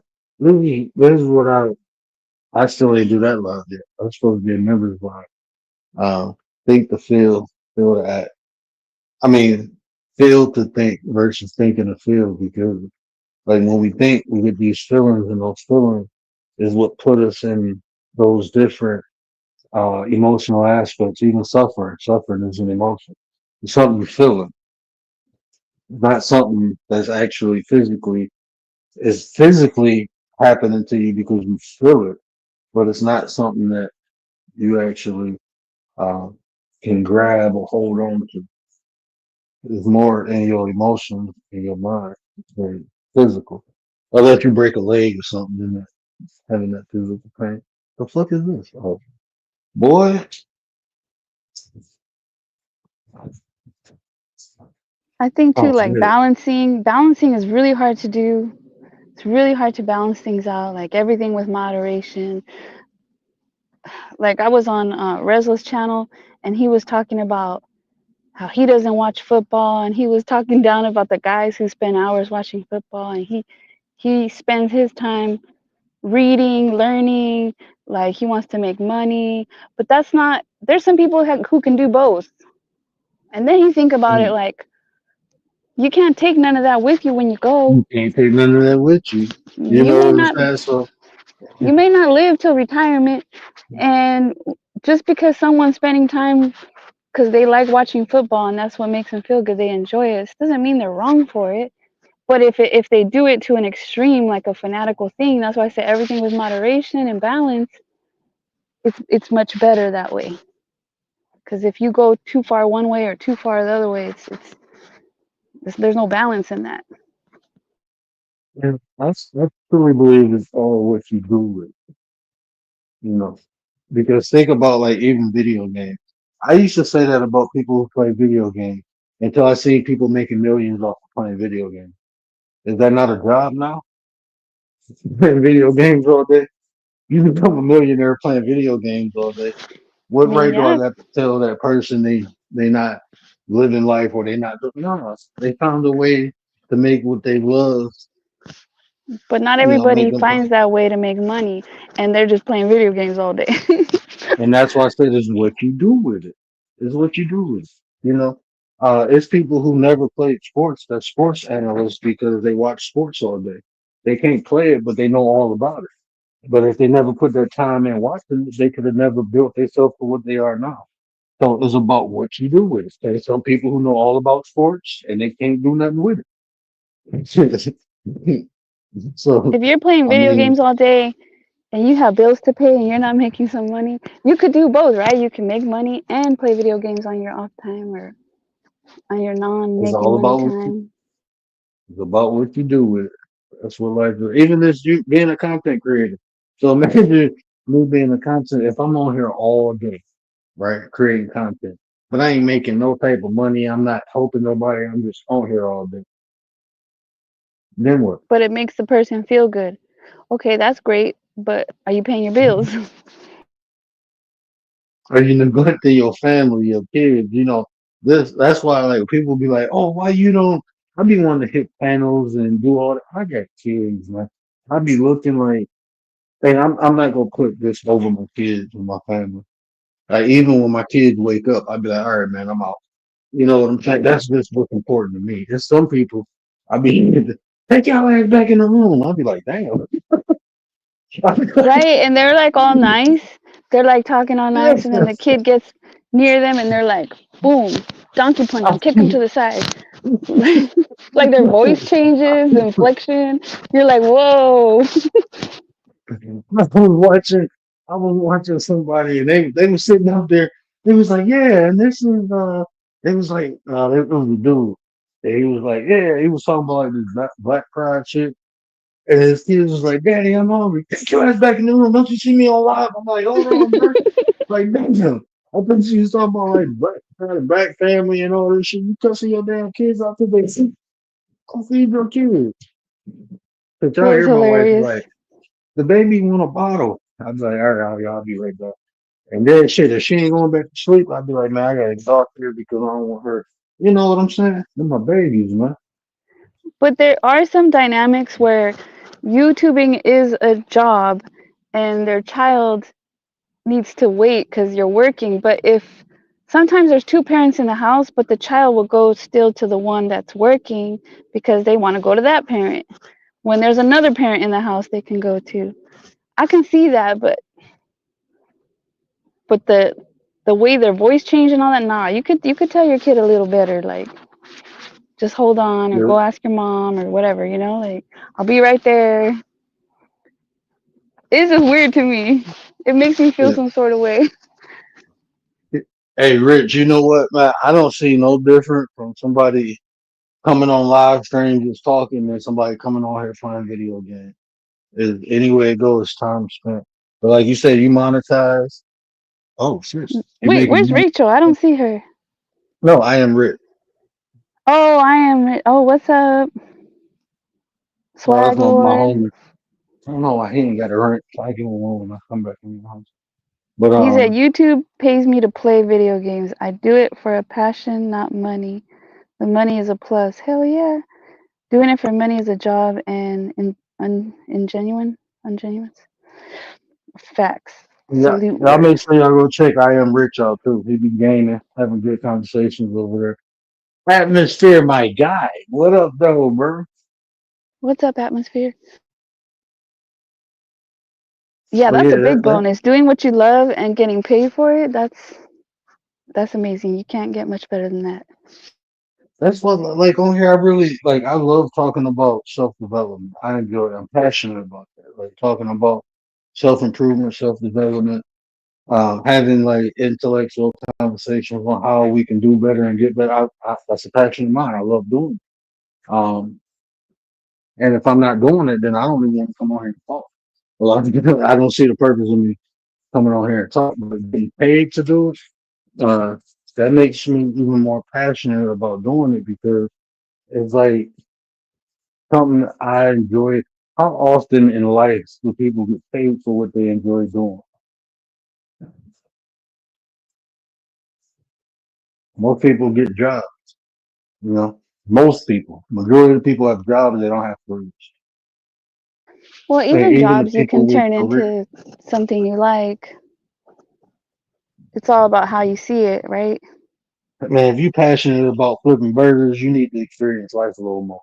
I'm talking about Hey, but some people like it. Like maybe like their days goes by faster. They're still getting paid, and nah, they they they need to. know that that burger they're flipping is gonna someone's gonna enjoy that burger. I feel like in I ain't any job, you're always helping someone something. If your job is gonna. changing tires, hey, you're helping somebody get new tires. You're helping somebody eat. Whatever it is, like him playing video games and it's his passion, whoever is watching him is getting some enjoyment out of it. Maybe they're gonna get better at their gaming, maybe it's a pastime, maybe whatever. It's still helping someone. You know what, man? I ain't gonna lie to you. I remember flipping burgers at Wendy's, and I don't know what happened. I was flipping a burger, and they called for a triple, and I'm like, I'm making these burgers, right? People yelling and shit. And I'm like, hold on, bro, this combo costs $10, and I'm only getting paid $7.50 an hour. I done made three of these bitches in the last 10 minutes. Like these burgers worth more than me. I'm straight. Like I couldn't work it no more.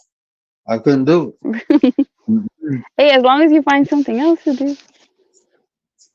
I went back to hustling. Like fuck that. Yeah.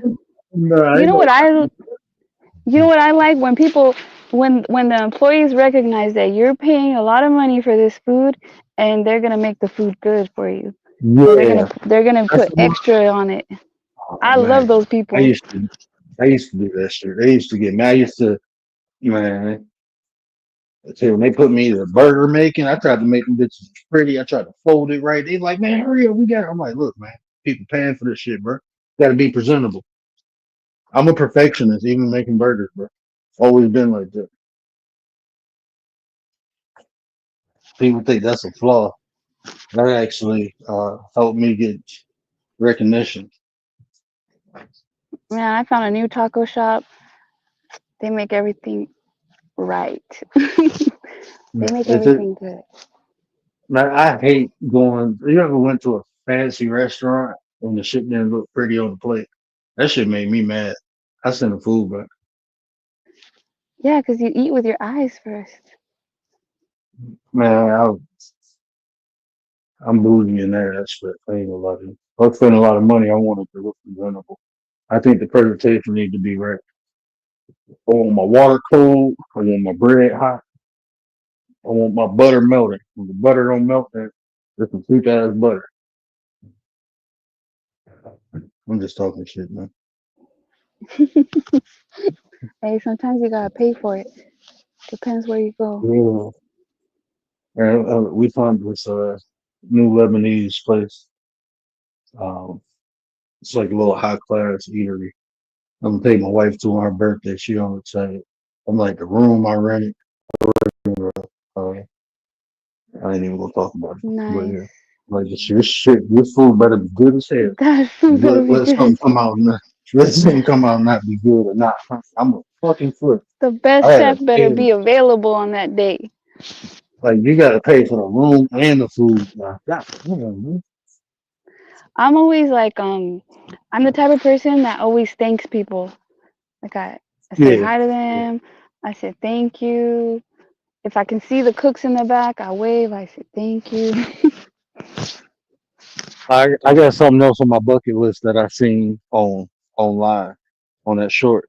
This dude bit of burger was like, who the fuck made this burger right now? You better tell me. The dude was like, I did. He was like, this is fucking delicious. I want to do that one day in a restaurant. Aw. Who the fuck took this Nobody steak? I wants need to to know admit it. right Oh, fucking now. people are looking at each other in the back like, who did that? Like, I fucking love you. This is some good ass steak. I want to just, I don't know. When I Film was it. younger, I used to do crazy shit like that. Put it I on think I'm more YouTube. reserved now. I probably would though, bucket list. I'm do that shit one day. Wait till I'm old though, so I have an excuse. When kids be like, my dad old, he got dementia. Yeah, that's something a dad would do. And it would be embarrassing too. Trying a food truck. Man, I done had so many ideas in life. I thought about a food truck one day, and then I thought about it like, man, it's two things I don't like doing all the time: driving and cooking. So I'm straight. I just be Yeah, looking at there's hustles like, people think hustles are easy. They think some of those hustles are really hard. man, it is not easy being your own boss. That shit is not fucking easy. That shit ain't easy. That's why everybody don't do it, bro. You work for I, yourself, you're working twice as hard.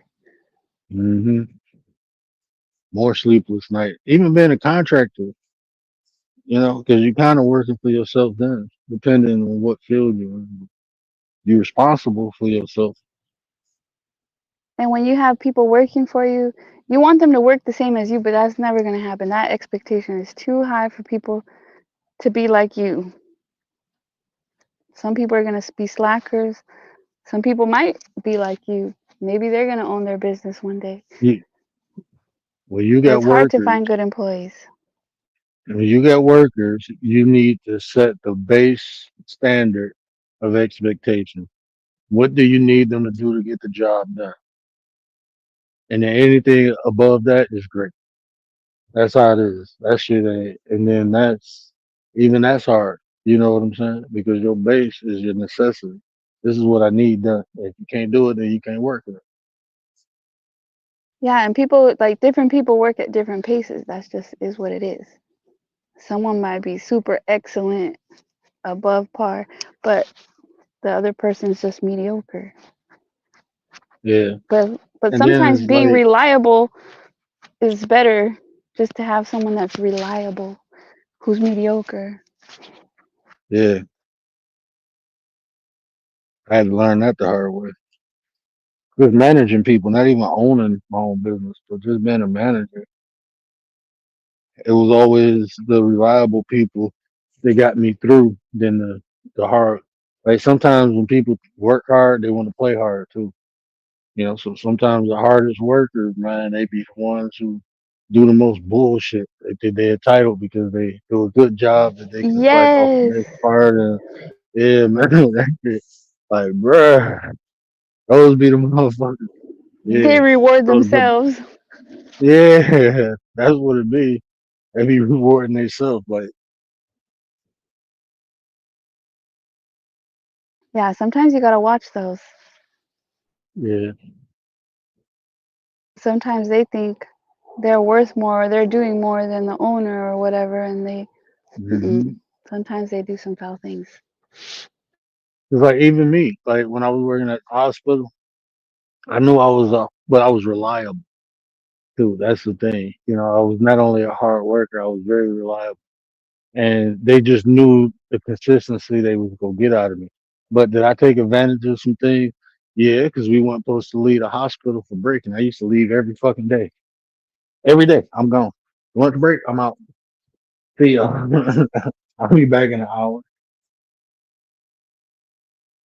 Mel, hold on, got you, sis. I got Oh, Nicole's in the chat. What's up, Nicole? Nicole in the chat too. What up, though? Mm, what up, no? Who just came up? Mela. Hi, Mela. What up, Mella? Good evening. Good evening. Good evening. Good evening. As How's you it can tell, going? I sound really, really chill and relaxed. I've been That You sounds do. studying. good. Yeah, I've been studying, and I'm glad you're live to participate in this Take a little break. topic. Yeah, that as well. But this topic is amazing. It is a lot more significant than young people think, right? And when I'm talking young people, I'm talking about like preteens and stuff. Um,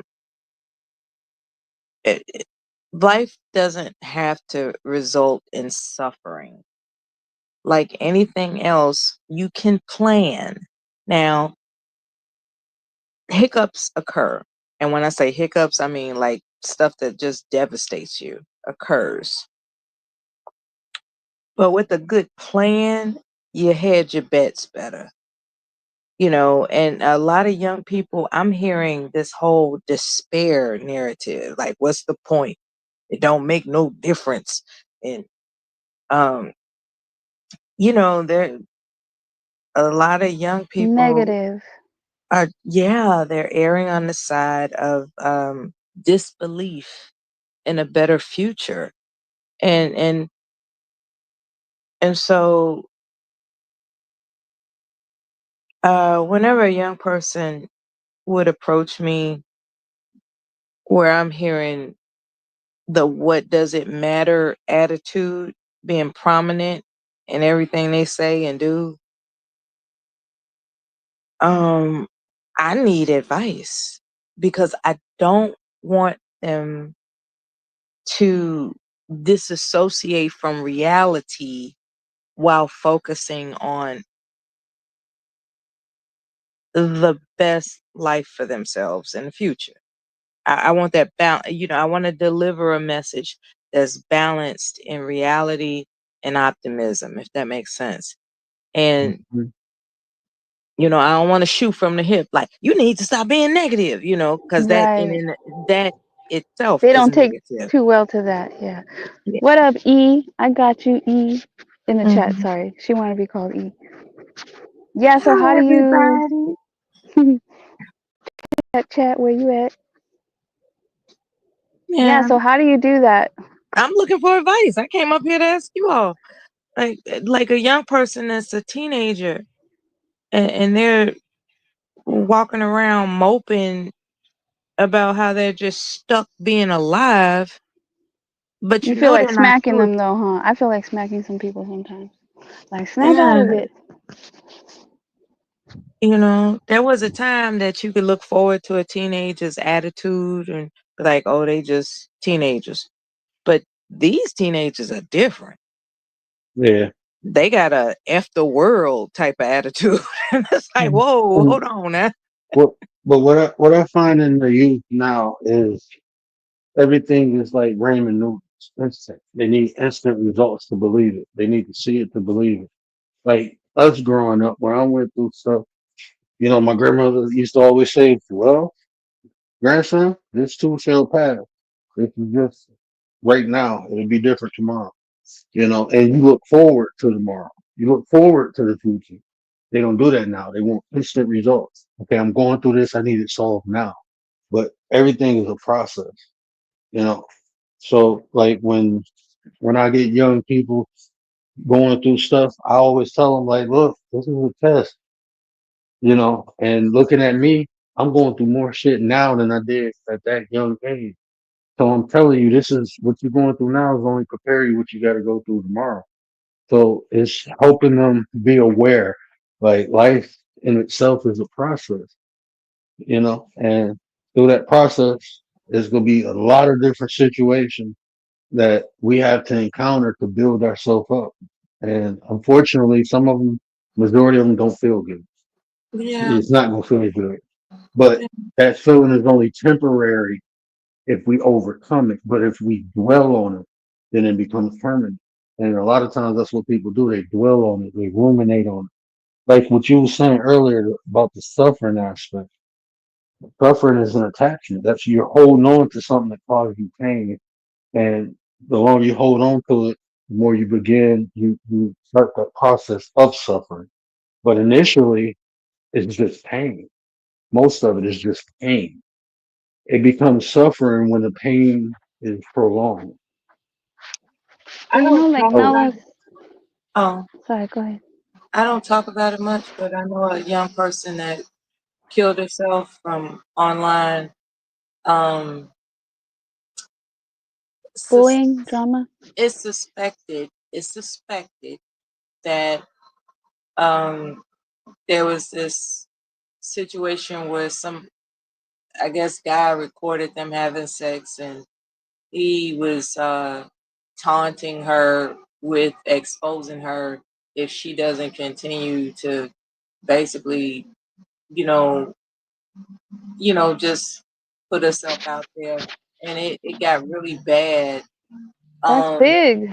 That's like end of the world big. Like, it got really bad. Like she was a young girl, like less than 16, right? Maybe she was 15 or something, and it was um it was distressing to me because she needed somebody to tell what was going on, who is astute enough to reassure her, as the brother said on the panel, this too shall pass. Like, yeah, okay, it looked like he got you in a spot, and legally it's gonna be hard to get a firm together to prosecute this scum. It's like at the time when it happened, it was years ago, like maybe a decade ago, maybe several years ago. And at the time, it was difficult to really, prosecute people who do stuff like that. I think now they call it um, revenge porn and all this other kind of stuff. Yeah. But back then, you know, it was just, the individual dealing with this humiliation that they believe in their mind that they can't bounce back from, right? 'cause And so I don't think she prosecuting ended herself. in And her mind would have helped. Like, I don't so, like prosecuting the other person. I don't think would have helped, right? well, you know, it. I don't know what would have helped because I don't know what was like in the mind of a person that deletes themselves. I don't know how that works. Like to where Comprehending or you get to looking the at things. point where you just absolutely positively believe that There's life no other is no way. longer worth living. Like that's an extreme step. Okay. Like, she messed up in some way. She probably feels like everyone's gonna know, and But, it's that's she can't get away from it. yeah, you need a legion of support to reassure you, I would imagine, that you can get over this. It Yeah. ain't no big deal. We gonna transfer you to another school, first and foremost. Second of Hmm. all, we're gonna figure out how to erase your history online so nobody can type in your name and find this video. We gonna, just support you in the belief that this too shall pass. And I think that might have helped in some way. Um, And as far as even, going the legal route, that wasn't an option at the time, if I remember correctly. but even thinking about how young, like you said, the person was young, and it sounded like from what you saying they were in school, like high school or whatever. So even the way they look at life, like I don't want my mom, dad, my family, my grandma to find out about this. Probably All doing that, something crazy on there. all that. And now Can you as a young imagine? mind, that's your world, right? That's the world to you. But if somebody older, you be like, man, whatever. Everybody freaks. I don't, you know what I'm saying? Like, shit, yeah, my video out there, I can get it off there, man, whatever. Kiss my ass. So what? I'm just freaky to everybody a freak. You know what I'm saying? But Yeah, to a man. kid, it's like this is like no, can't nobody find out.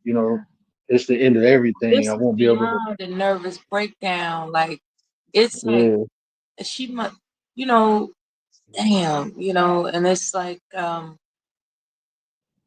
anyway, that's just one example about suffering in life. Like, how do you find the necessary support to buffer the suffering?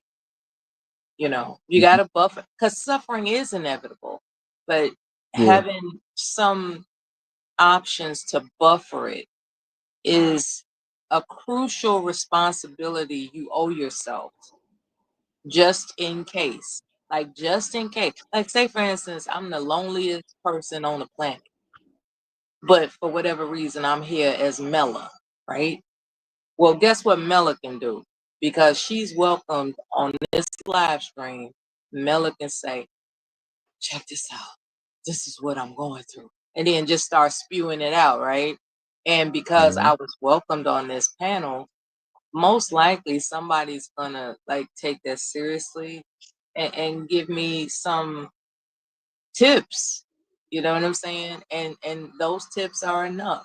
So that's what I mean by hedging your bets against suffering. You have to be social enough. You can't just isolate yourself. You have to be social enough. Even if it's going to the damn grocery store on a continuous basis and a cashier recognizes you to the point where they know something's wrong by the look on your face. You have to figure out how to hedge your bets against suffering by not being an island to yourself. You know, a lot of people think, you know, I got enough money to be not bothered. I'm to myself. I ain't got to be bothered. It's like none of us are an island. We all exist at some point needing one another for something, be it minuscule or large. And so that's what I would offer to this conversation in terms of whether or not suffering in life is inevitable. Yes, it is. It's inevitable. However, you have the power to hedge your bets against it by making sure there's always some person or agency or organization that you're aware of you can reach out to. I think that's how you hedge your bets against suffering, because it is inevitable. That's the facts. Well, It's like if inevitable. that was happening to my sister, you know, not only like changing schools and all that, but I know that's happened to a lot of people and is still happening to people. I would try to find some people that have gone through that, maybe some sort of like they could find some sort of support in someone that's already gone through that, that Uh-huh. they can see the And other just having side. enough hope in your heart to just type it in Google. What do you do when some asshole has you know, disperse your sex tape out? You know, you know, Yeah, you technology is can. amazing. Look at Kim Kardashian. Yeah, you can struggle off the internet. My bad, E. Yeah, my bad, E. I was slipping. They caught me slipping, E. My bad. Yeah, I feel bad for the young boys and girls that feel like uh, they're just their back is against the wall, because it's not. There's too much technology out here for their back to be against the wall. There is a way to hedge your bets against suffering. Right? You don't have to suffer as much as you think you do. Okay. Well, yeah, because the Oh, first thing is to tell someone, because a lot of times they won't. Like I saw a story like that about a boy. He was 16 and he didn't tell anybody. He didn't tell his parents. He was trying to pay off the person. When he ran out of money, and that he unalived when people himself. when people young, man, that'd be the worst thing to do is tell a parent. That'd be I ain't gonna say the worst. It'd be the hardest thing to do to tell their parents because they just now getting a little freedom and they done fucked it up. They didn't get them fucked. So I mean, and that's one of the things parents gotta understand too. You know, yeah, we want to be hard on our kids, but we can't be so hard to the point that they don't feel comfortable coming to talk to us. You know, we gotta understand like, look, we Right. was kids and we fucked up. Okay, so look, they go fuck up. They go do some crazy shit. But at least I want them to feel they can approach me when they do it. Because I think a lot of times, Yes, like don't flip out. I seen like that was the difference between like my friends and me when it came to like talking to my mom. I used to tell my mom everything. Remember, I told my mom like, man, mom, I smashed this girl. I ain't have a condom. She like, I ain't shit. We gotta make sure she's pregnant. You ain't got a pregnancy. She was like, okay, stay in the box. We'll give her one this week, one next week. Don't ever touch her. I'm like, yes, mom. Okay, cool. So, and that's I never did that again. Like, I'm straight. I don't have to go through all that, but mama got me through it. You know what I'm saying? Mama did that. But imagine if I ain't tell my mama, man, even though she wasn't pregnant, but Or if I if you didn't have tell my, a I would be a mom little that crazy. that's just gonna flip out and scold you and punish you and make it even more miserable. Man, I You wish I you would have probably went wouldn't have told live. her. Man, next time I go live and my mama on there, remind me to talk about that. Because I'm telling you, when I said that shit, we were sitting there. I'm like, "Ma, I gotta tell you something." She ran in her bed, got her bonnet on. She chilling. She's like, got her blinders on. She about to go to sleep. And I'm like, "Ma, I gotta tell you something, man. I smashed this chick and I ain't had a condom on." Man, she set up so quick, jumped up in her table, like, "Come on." I'm like, "What?" Right after there, he said, "Look, we ain't got the pregnant. It was late at night." So she said, "Look, give her one tomorrow. Tell her to take it in the morning, and then give her one next week, and then a week after that." And like, I was like, she was like, "When did she have?" I was like, "It was like 3 days ago." She's like, "Why you just not telling me?" I'm like, "Oh shit." Mm, Why are you just now telling me? That's Yeah, what my every mom. mother thinks when they hear something urgent from their child. It's like, why are you just now telling me?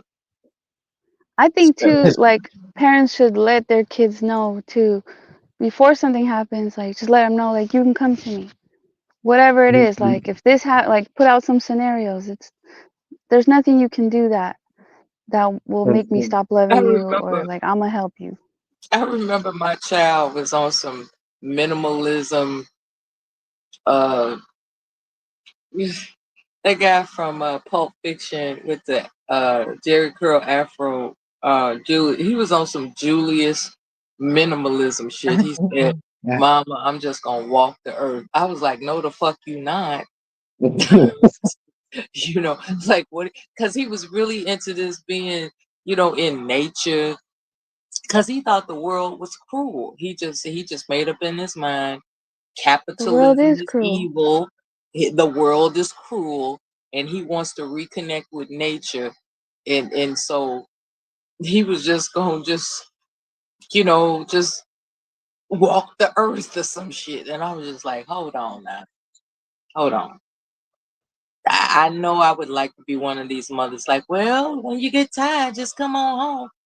I just had to Oh wait, shake. he was gonna leave, like go He backpacking on his he own he like was that? just gonna backpack across America Man, on some Damn. like what the who does that? You ain't Forrest Gump. man, Fuck, you know. As an This, adult though? Your child was an adult? he was 20 Okay, yes. at the I mean time. that's all right. He had this hippie type of girlfriend, and you know they would just I don't know if they was on drugs, Nala, you but know how many people are doing that? Lots of people that age are doing that. they just By they just themselves, going to other countries. they you just know why? want they just want to see what the world has to offer Offer, them man. of Why word? for themselves, as opposed to participating in a capitalist society. And I was just like, let me clue you in on something. You're going to be vulnerable. Do you know what Mhm. being vulnerable is? Being vulnerable means that you're not only exposed to lions, tigers, and bears, you're exposed to drug dealers who are looking to get you hooked on shit. You are exposed to robbers who are looking to take what little you call yourself putting on your back. You are exposed to filth, filth that leads to disease because you don't have the, access to regular bathing. You don't have access to dental care. You don't have access to this. You don't have access to that. You know, you're going to be forced to drink fucking faucet water. Like I was just, I would like to think I wasn't trying to scare him, but I was just putting him up like, But Mela, you, some people do that and it's good for them. Some people do it and it's good for them. But you're right. I Some people say, find themselves establish in a trouble. career and go You ain't hiking built. on the weekends. That's Yeah, what you I ain't told him. built I for it said, though. you can Like, establish a career and go hiking on the weekends. Practice that nature shit on the weekends. It's not the Like same. And What see, you say is not the same. Not the same. I'm gonna be honest. I'm gonna be honest with you, man. It was like when I was like 26, after my first marriage, man, I was about to move back home, and we had some property that's undeveloped, and I was just gonna chill. Like I was gonna isolate myself from everybody. But this is the reason I was gonna do that because I got the skill set to do that though. You know, a lot of people, if you ain't get that skill set, it's just an idea, and you start doing that shit, then yeah. I So I never understand what trained you're him to saying too. be like his father and myself. Yeah, We didn't train him to be a survivalist. And that's yeah, what I was trying to explain. I said, you have to know how to be a yeah, survivalist to do yeah. what you're talking about doing. And you didn't come from that. So what you gonna do? Watch Yeah, YouTube videos or some shit? Like what are you it trying to ain't do? no shit. There ain't no shit you just jump into like you just do. You gotta train yourself to be a survivalist. So would you Hmm. tell, well, I know as a mom, you probably, it would scare you, but would you then say, hey, prepare yourself first? Start preparing yourself, start whatever you can do to prepare No, yourself. I chose the And scaring. then, I chose scaring him. I was like, I was just pointing out the dangers of being vulnerable. I went that route, and he decided not to do it. Thank goodness. Um, and he's concentrating on, an organization that he believes in that helps abused children. So he found his sense of purpose because that's all it was. He was looking for a sense of purpose, right? Hmm. He was like, I Yeah. want, if I'm gonna work, I want to work at something I believe in. And so he believes in this organization that he's working for now, and I appreciate that because he receives an income for it. And you know what, Mella? I did this live tonight to introduce the concept of suffering and attachment, right? So the next live I'm gonna do is how to detach from things to, like you were saying earlier, a lot of people basically ain't equipped. Like you said, they don't have um how did you word it? It was Like you similar to the said, way the I was. skill set. You And they you don't gotta have the skill set or the working knowledge of what they actually going through or how to get through it, because it's all a process. Like suffering is the attachment of pain or those lower emotions, whatever one you might be, but it's the rumination. It's like we're holding on to it.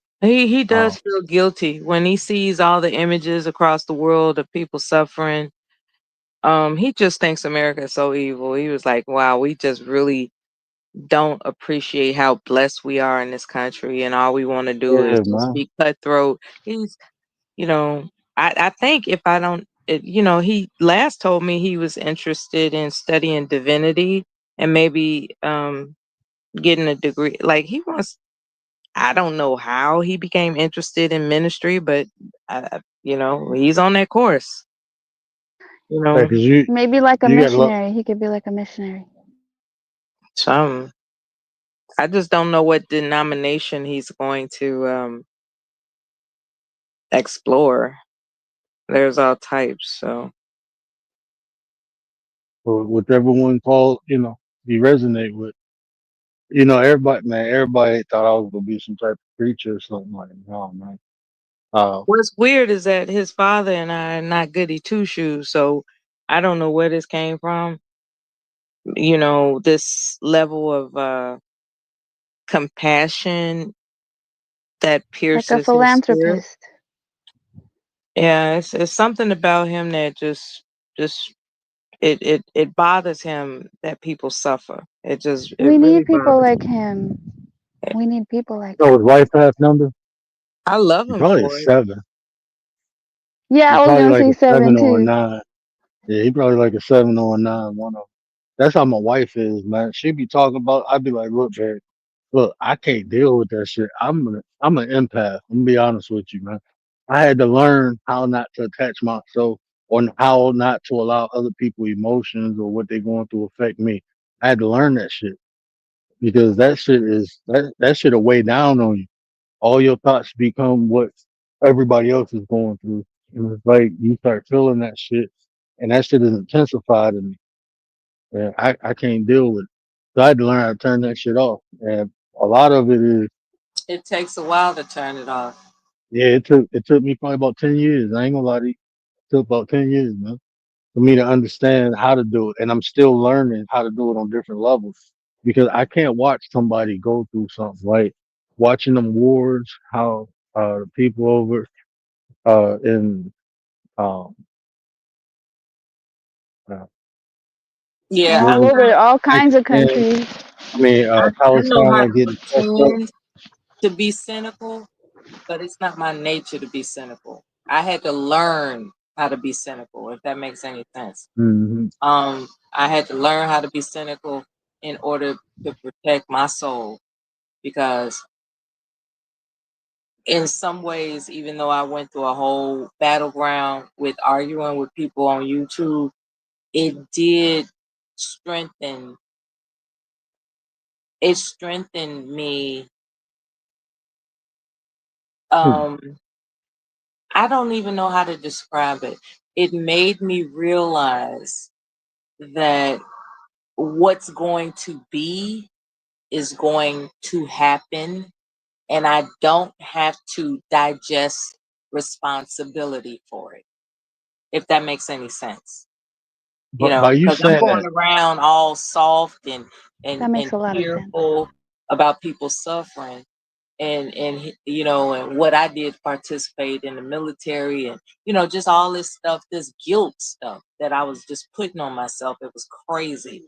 And then I realized after experiencing a whole bunch of battles online with people, and some good times too, but the battles online with people, just strangers, it was like, wait a minute, you know, there's some cold-hearted, ruthless, organically ruthless people Mhm.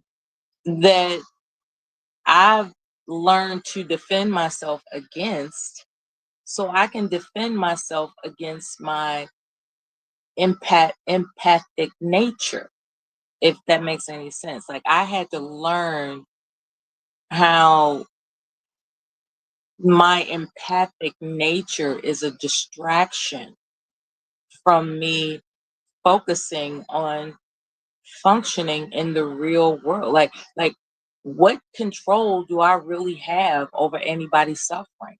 None. So why should I be obsessed about it? And I had to learn that by observing that more likely than not, there are people more talented at avoiding intrusiveness of of sad feelings and despair of others. If they can do it, I can do it.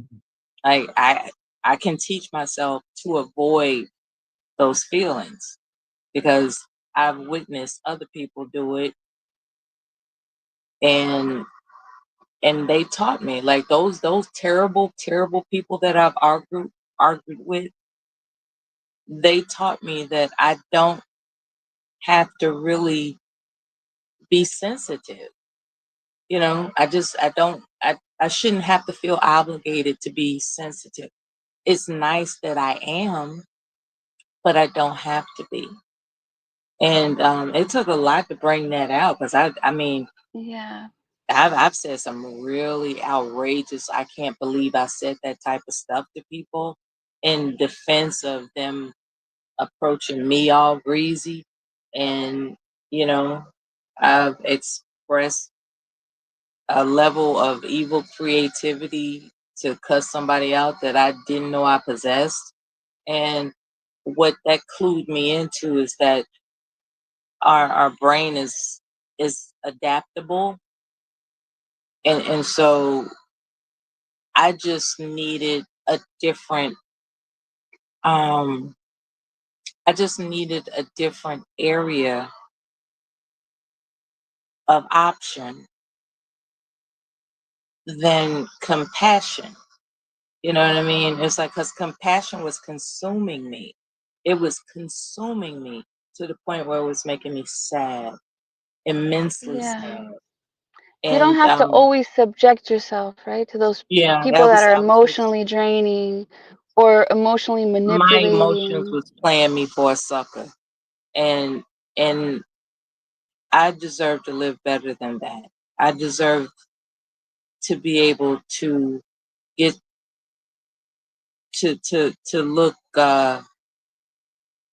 forward to something other than I wonder who's suffering. I wonder who. Oh, I remember that time I saw this homeless person. A mother and her child with the sign up. I remember this guy. I remember this girl. I remember, this, that, and the other. And it's like, what that is the brother on the panel had mentioned a very important word is ruminating. I was ruminating on everybody's suffering and feeling guilty that I'm not,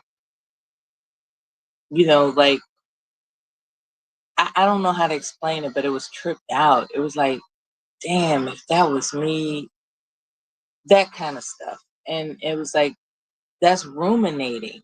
And I had to Yeah. I'm glad I got a chance to experience some people that quite frankly probably don't do they Deserve your attention. say what. You say you spiritual people. I want to ask you a What question. Um, since you brought it up, like going the experiences you had on here, and Yeah, it brought you to that understanding. But without those experiences on here, not saying you wouldn't experience it in real life. It's just you wouldn't have learned the lesson in the time that you did by experiencing on here versus in real life. You might not even have that encounter in real life. You know, like I've been exposed to people online that in real life I'd never experienced these type of people, so I would yeah. never have the These are experience to some learn the different types. lesson. Yeah, these are some different types of people. Yeah, It's 'cause, like like if it's like being you, thrown in a dog kennel full of attack dogs. It's really it's amazing because see I've been in a war, but see my position in a war wasn't like you know front shooting line, a gun. Yeah, it was more so loading the weapons on the fighter jet. That's a different. It's intense, it's threatening, but it's a different type of threat than yeah, actually you know somebody shooting at you. Is different. So I don't. I'm talking about there are people out there that have experienced, getting shot at, being shot, catching their wife or their husband in bed with somebody else, like all types of traumatic stuff. So they are on the panels angry, very, very angry. And anybody can get a taste of their anger. And when you encounter them and you find it unreasonable at the same time, you're not a punk and you not just gonna, press the leave button. You just gonna deal with this. Like, okay, well, hold on for a minute. Since I'm not a punk, we can ready to address this right now. You were, verbally attacking me, a stranger, for no reason. We're gonna, you know, address this right now. And that's when you learn that through practice, you don't really have to ruminate about feeling sad for people because people come in all types of shapes, forms, and situations and circumstances. Just live in the moment that's best for you. And that's what I learned arguing with people online.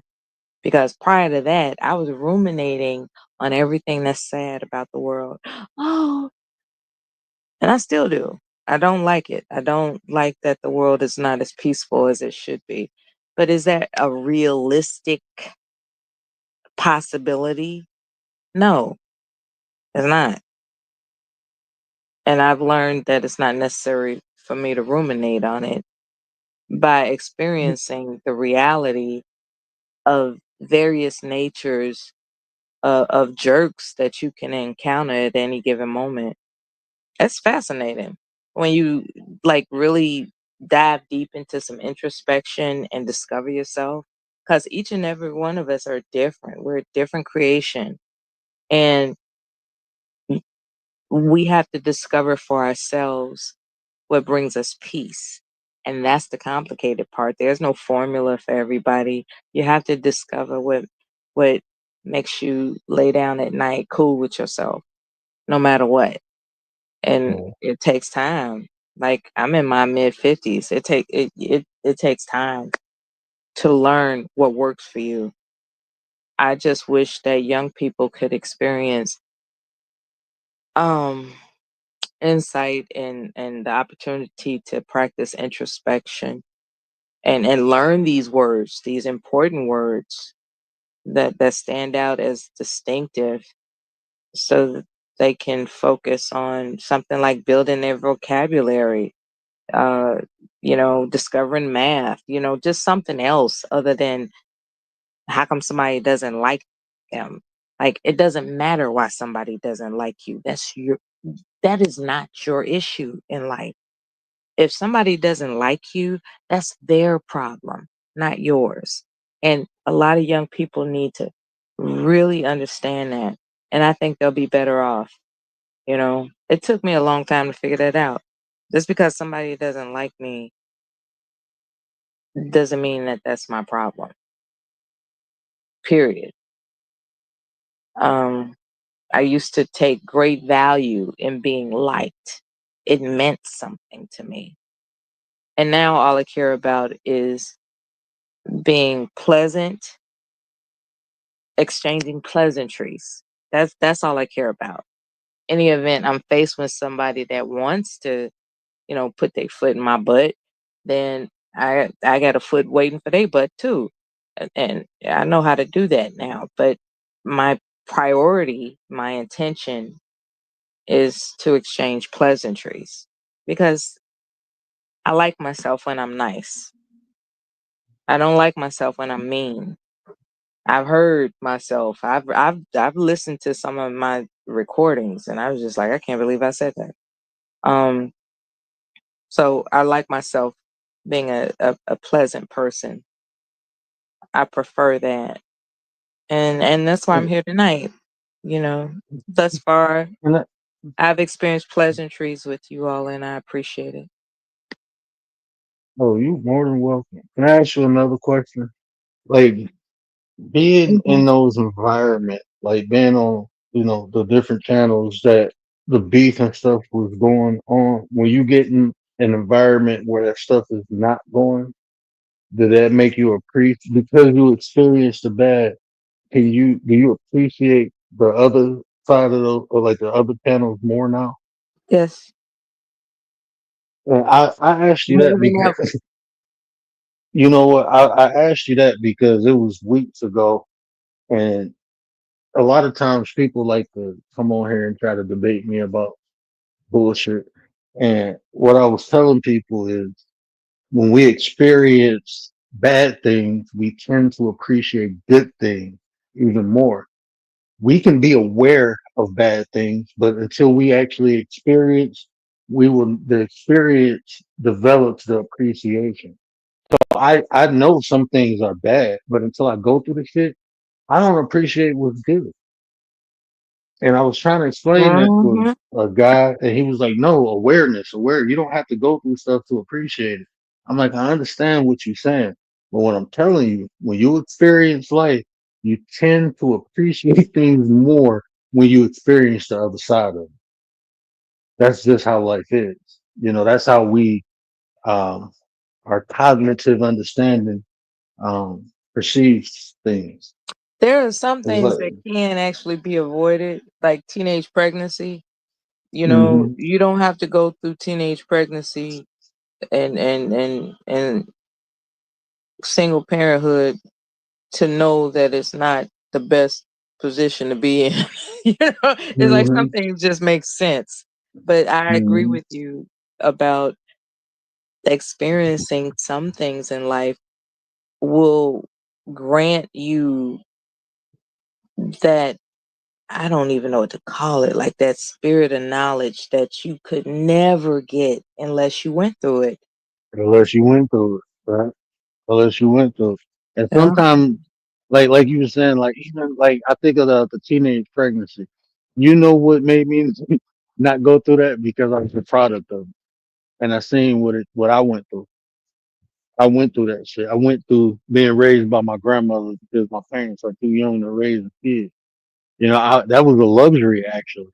A lot of people don't have that luxury. They get raised by the child parent. My grandmama had me until I was 9, right? Then I Oh, moved with that's my mom. beautiful.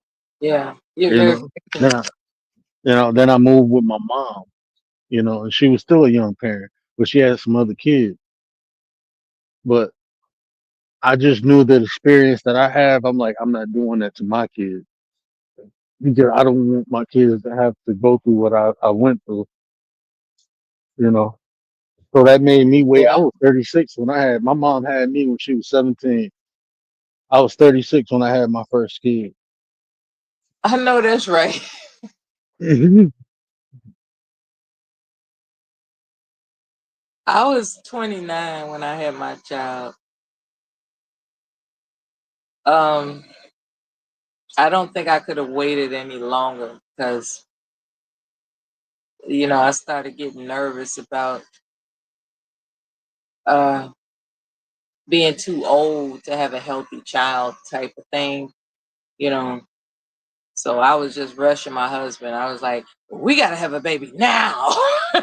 Mhm.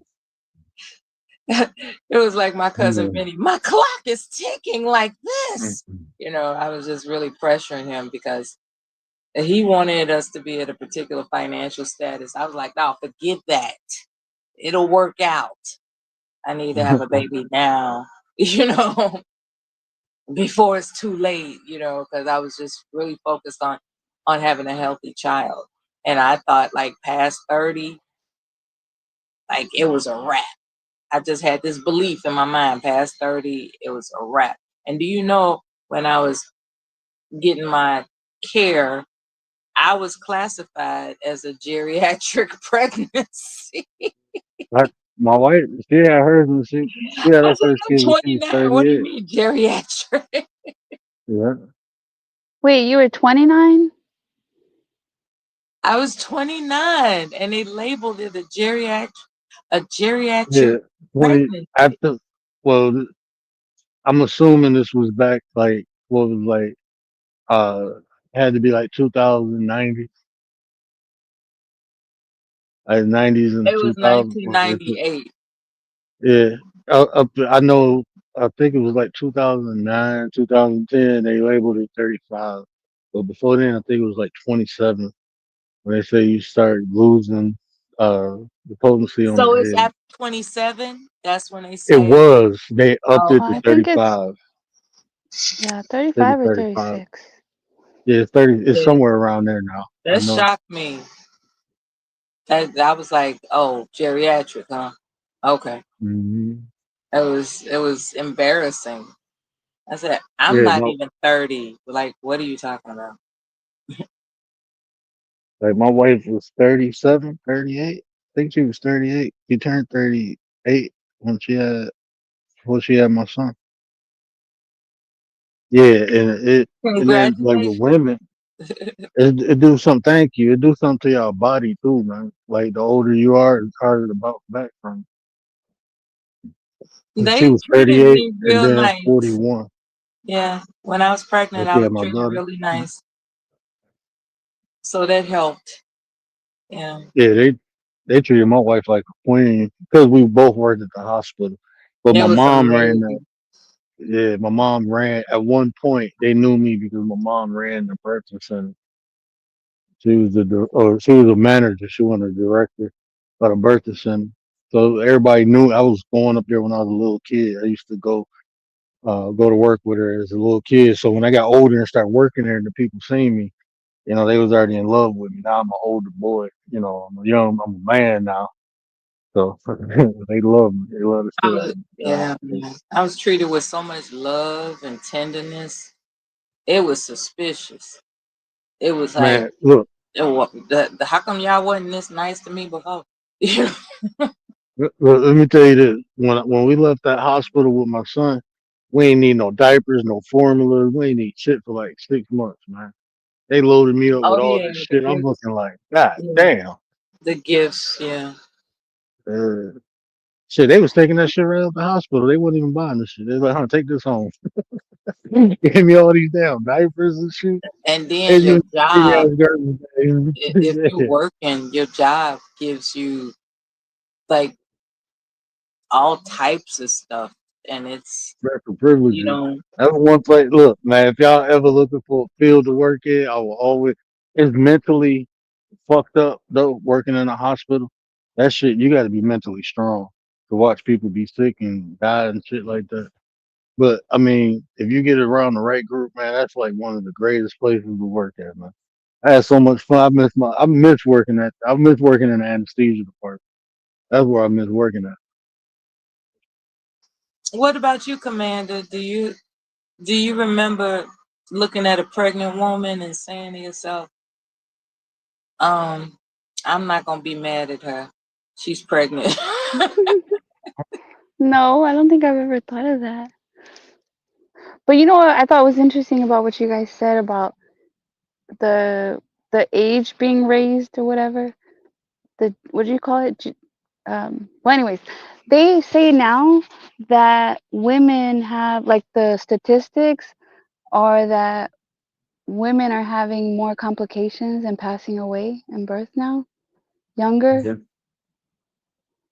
Yeah, I mean, younger. I we as haven't a heard. society we more unhealthy. Like, Yeah, I look mean, it's into it. people like think about like stroke. Strokes was something for like 60, 70 year olds. Now it's 20-year-olds having stroke. Like what the fuck? And Like they've said it's gone up in the black community too, the most, I think. it's because we're unhealthier.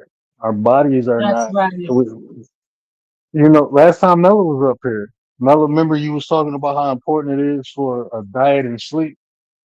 Like we don't take our health. It's not even promoted. Like what happened to the food pyramid? I heard some. I heard somebody the other day talking about the food The pyramid. I'm food like, bro, that pyramid shit is a backwards is lie. backwards. It is, but You but said it's I'm a saying lie. at minimum, what they were attempting to do was to explain like health, like proper healthy eating. They were at least encouraging that, even though we found out that a lot of things, like even meat is bad for you. Meat, when you eat meat, you develop. Well, this ain't a health channel.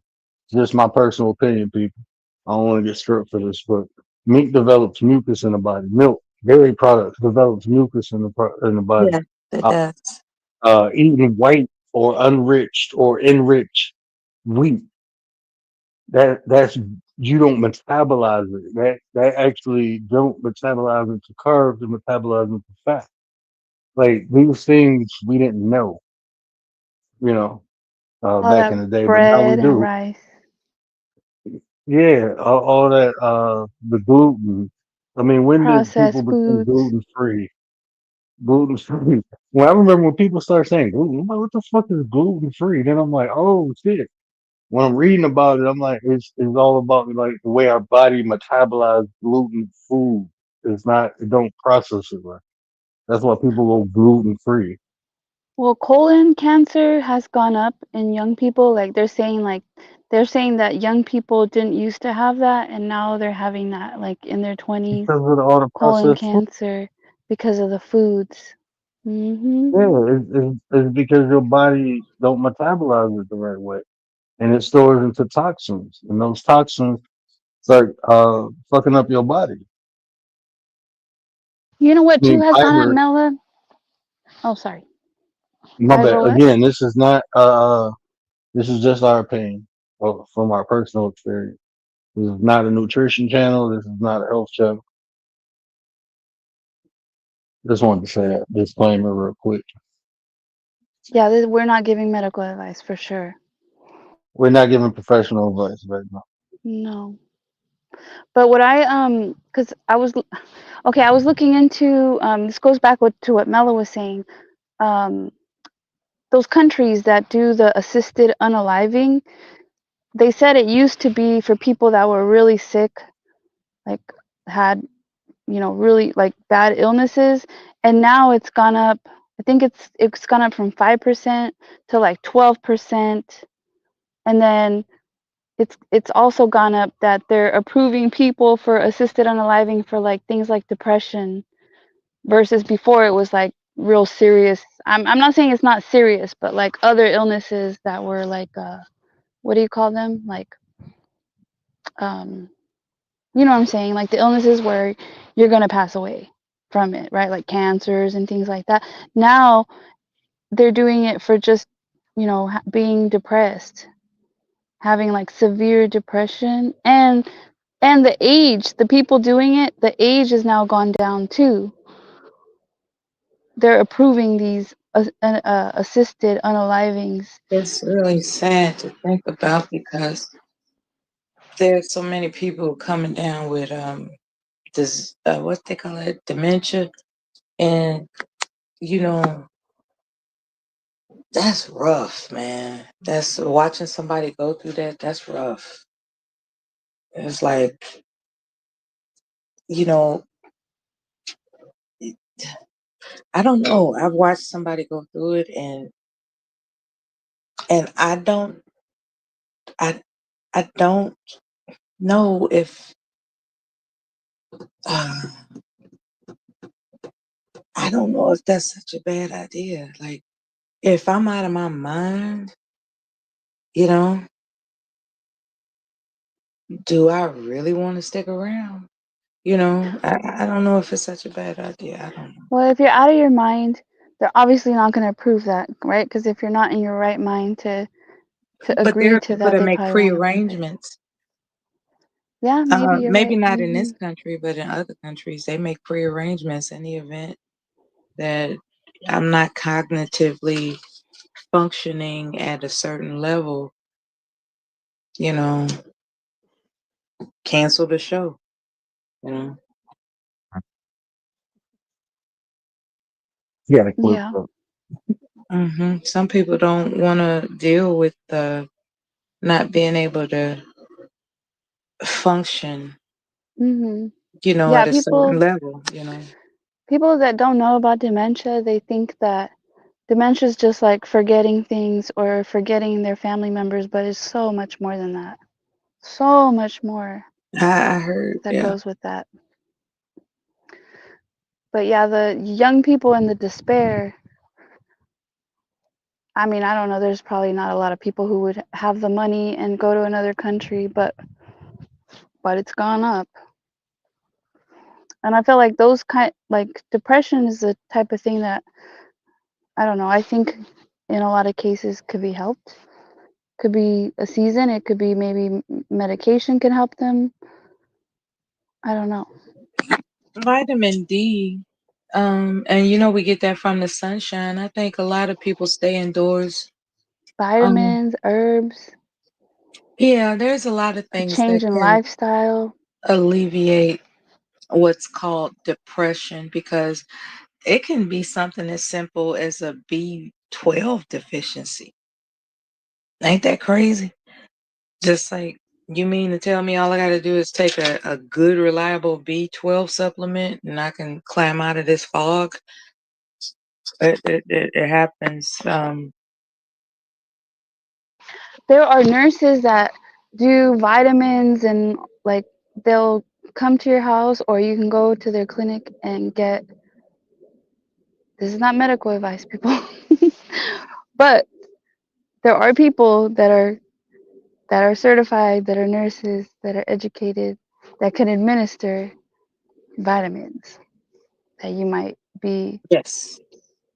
insufficient of, that you might need. A lot of them. I got a friend. She became a holistic nurse, and that's basically what she do. He do home visits, so I he'll tell forgot the you go name. get a There's a book. name. Yeah, She'll tell you what? uh, Go get a what? she, she, tell you go get a blood test, and she'll come back and read your blood test, and that's part of her. Yeah. Oh, and tell you what you're deficient in? Yeah, that's cool. Yeah. They Yeah, send you to get a blood.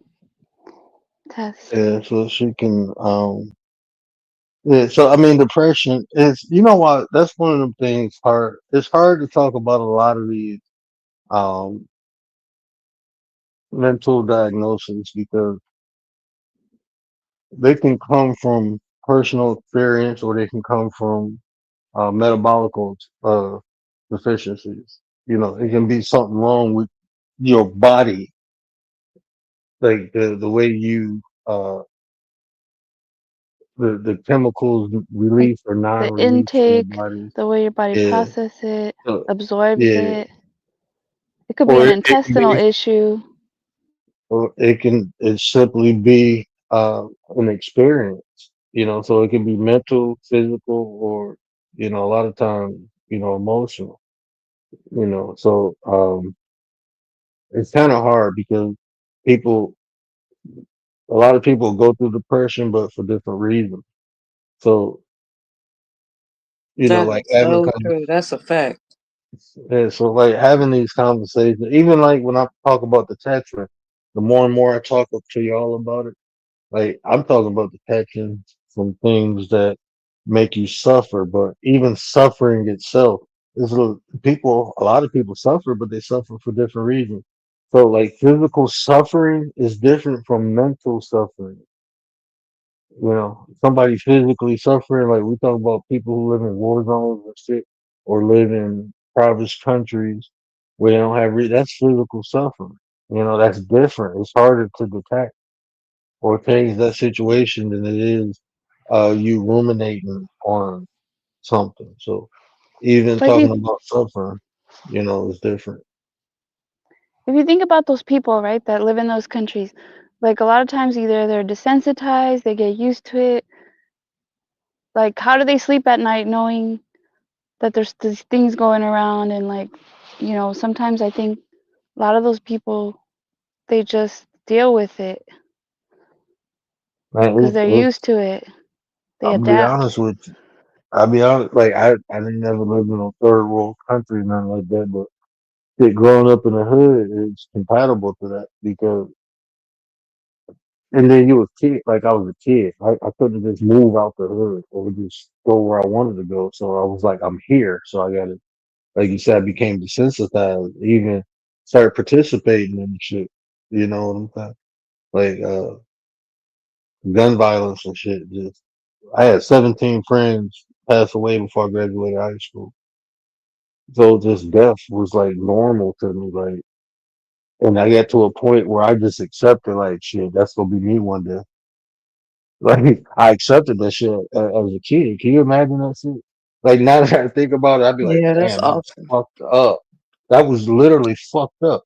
Like when I tell you, even when I start changing my life, Mella, stop hustling, I work at a hospital. Do you know how fucked up I was in the head? I'm gonna try to get one of my old OGs on here. I was going to work, working in an OR in the hospital, right? As an anesthesia assistant, I had to go to work with a bulletproof vest on because I still worked in the neighborhood I used to live in. And people, a dude took a shot at me going to work one day. Like, I'm Damn. getting on my car in the parking structure. I was in. Look, this is what happened. Dude came up. I got into a fight. I was working, but went back in the old hood. Got into a fight. Beat the crap out of this dude. They came up to the hospital looking for me. Right. 2 days later, I'm coming into work. Uh, park my car. I'm in the employee parking structure. So I'm not thinking something gonna happen, right? I'm walking. I heard "Boop, bop." First thing I did is hit the ground. And then I heard my folks call my nickname, like, oh yeah, we gonna get you. And then they sped off, fired 2 more shots. And I'm sitting there like, so now I gotta go to work with this big ass 4.5 and a bulletproof vessel. Like I'm still in the hood. I That did is that shit for like wild. 6 or 7 months. And That's then it war. was like, That's yeah, like I being mean in a that's how war zone. man, I've Wow. been in the car that got lacerated by 27, 21 bullets. I think it was 21. Not one of them. I got cut by glass, but not one bullet hit me. I done been in. Man, I done been in. I ain't know. That's incriminating. Yeah, Well, like and you shit. Growing up in adapted. the Shit, you had to, man. Growing up in the hood, bro, that shit was like growing up in one of the third world. That shit was like, there's some places here in the United States is like fucking third world country. And it's worse than it was when I was young. It's worse now than when I was younger. And I'm like, God damn. Like, I just remember the shit. You know what I'm saying. I literally was walking around with a pineapple in my hand. Think about your military background. Melon. I was walking through the hood with a pineapple. Like, I wish you would. I'd take some shit off the ground fucking with me. That's how my mind was. I had shit in my trunk that'll lift It's a house up. terrible, man. I had shit when I tell you I had shit in You my so trunk that'll lift a arduous, house up. but you in war. That's how I was. That's how I was. Like I was in a fucking war. Like I remember we over my boy house. We barbecued. I think it was Juneteenth. It was Juneteenth. We barbecuing and like in a driveway. We barbecuing in the driveways, people in the front and the back, right? Having a good time. Man, these dudes came from the back of the house and the front of the house. And we having fun, so ain't nobody got no guns or nothing on them. It was like six dudes ran up and just started shooting. And it's like I know I ran in the fucking garage. I grabbed a shovel, like somebody come in here, I'm whacked up. I didn't know if they was just gonna shoot and leave or if they was there to just take everybody out. And it's probably about 40 people. Six people got shot, one person died. But they it's like shit like that. You going over a friend's house to have fun and then this crazy shit happens. It's like you never knew what some shit was gonna happen. So it's just it's just you gotta be ready for everything. If motherfucker move funny, you gotta react before they do. And you become desensitized to it, and it take a while to get that shit out your head. But you gotta put yourself in a I had to put myself in a good environment where I could get that out of my head. I remember when I first moved out to the suburbs, man, I thought that shit only happened on TV when your neighbors bring you a pie and shit. I remember the first time the motherfucking neighbor knocked on the door. I'm sitting there like, what is it? I got What do the you pistol want? behind my back and everything. Well, that's your neighbor next door. What you, yeah, what you want? Oh, we just wanted to say hi, welcome to the neighborhood. I'm like, what the fuck is this? Like, I'm thinking like, man, there's probably somebody behind the tree ready to, as soon as I open the door, they go get my, it's just like, I had to get that shit off my head, man.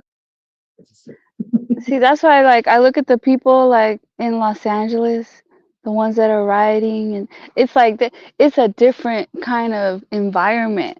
Like they're ready to go. They're ready for that. A lot of them are Yeah, just. But you look at other you ready to places, they're go. not doing that. But Yeah, I ain't gonna do that. people don't know like they're ready to go. They're doing these things because that's kind of Man, already like they're you look, desensitized. shit, you throwing bricks and shit at motherfuckers that got guns, you must be ready to go. That shit don't even make sense. These motherfuckers fucking with cops, man, I'm straight. These motherfuckers that got guns and badges. They don't even need a reason to pop your ass, but you giving them one. Like I'm straight. I ain't about to be around y'all crazy motherfuckers.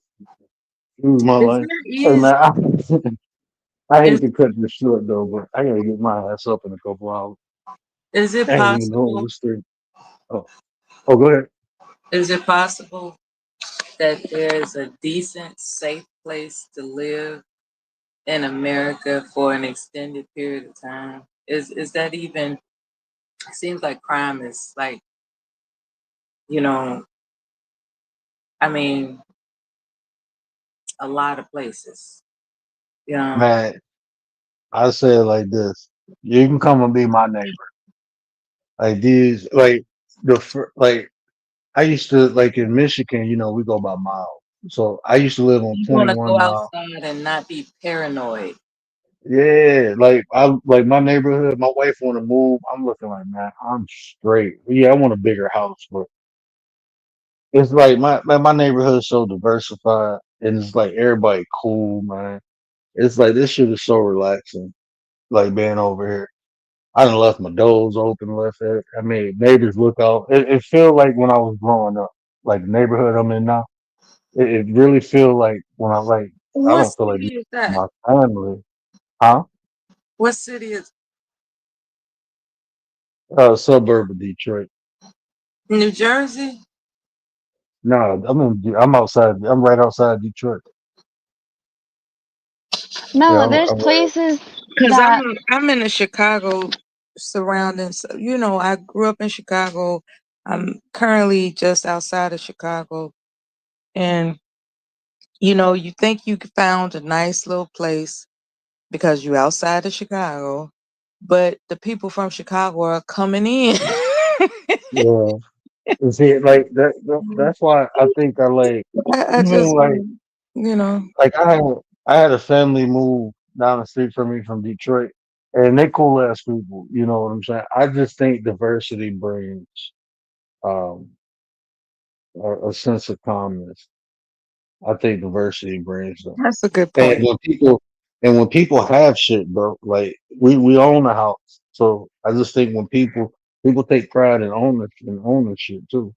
So I just think being in communities that's diversified, because if you got one, this is just my opinion. I'm not saying this is a fact, but this is what I often experience because I live around a bunch of white people, and look, motherfuckers put motherfucking Confederate flags on my pole barn, but my white neighbor snapped and took it down. You know, so it was like I dealt with shit out there, but when I moved in this area, it's like everybody different and everybody respectful because everybody different. You know, don't nobody. It's too. You can't really hate on nobody. It ain't. It ain't. Is you just can't. That's It's too good. many. It's too diverse for you to even hate on. Like you can't hate on the Indian people. You know what I'm saying? Because it's too many. Unless you just got black, Chinese, we got everybody. It's like if I go up the street, it's at least 6 nationalities from house to house to house. At least 6 minimum on my block. Minimum 6 different nationalities. If anything, is more. But even that is more Arabic people than anything. But it's different type of Arabic people. Like my wife is Assyrian. We have some Chaldeans down the street, some Lebanese down the street. You know, so it's different forms of Arabic. Um, it's white people, it's black people, Indian. The Indian people, they be tripping, bro. That should be live, bro. I be walking past like, God damn, bro, watch y'all out. I'm just playing. No, I'm not. I'll be like, I got outside and I smell your ass. Let me get off here if I get in trouble. good night, night. Good night, everyone. Tat I'm gonna tat. get in trouble. Mela word.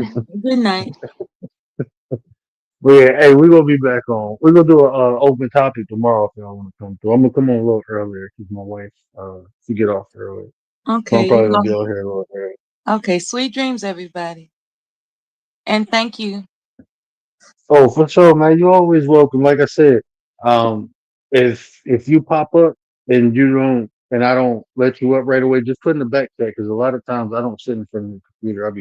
I got ADHD. I be moving around, doing shit around. Cool. All right then. All right, sis. Appreciate you popping up. Thanks. Hey, shout out to everybody in the chat. I know I've been gone for a minute, but I'm gonna try to be more consistent.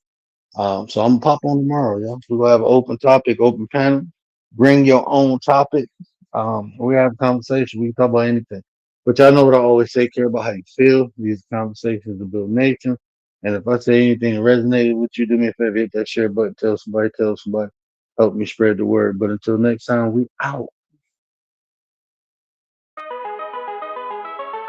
And do it for the 9. What up, nine? Acknowledge me! They've been telling y'all love, and I came to tell y'all right.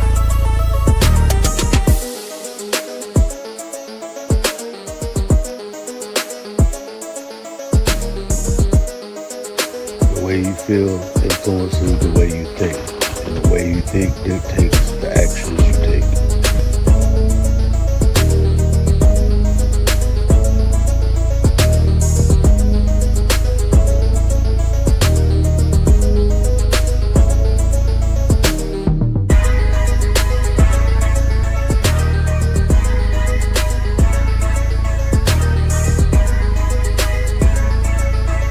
You there,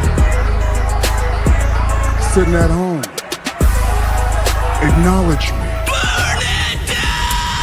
When I move, it's an earthquake rumble. I won't ever ever fall, never stumble.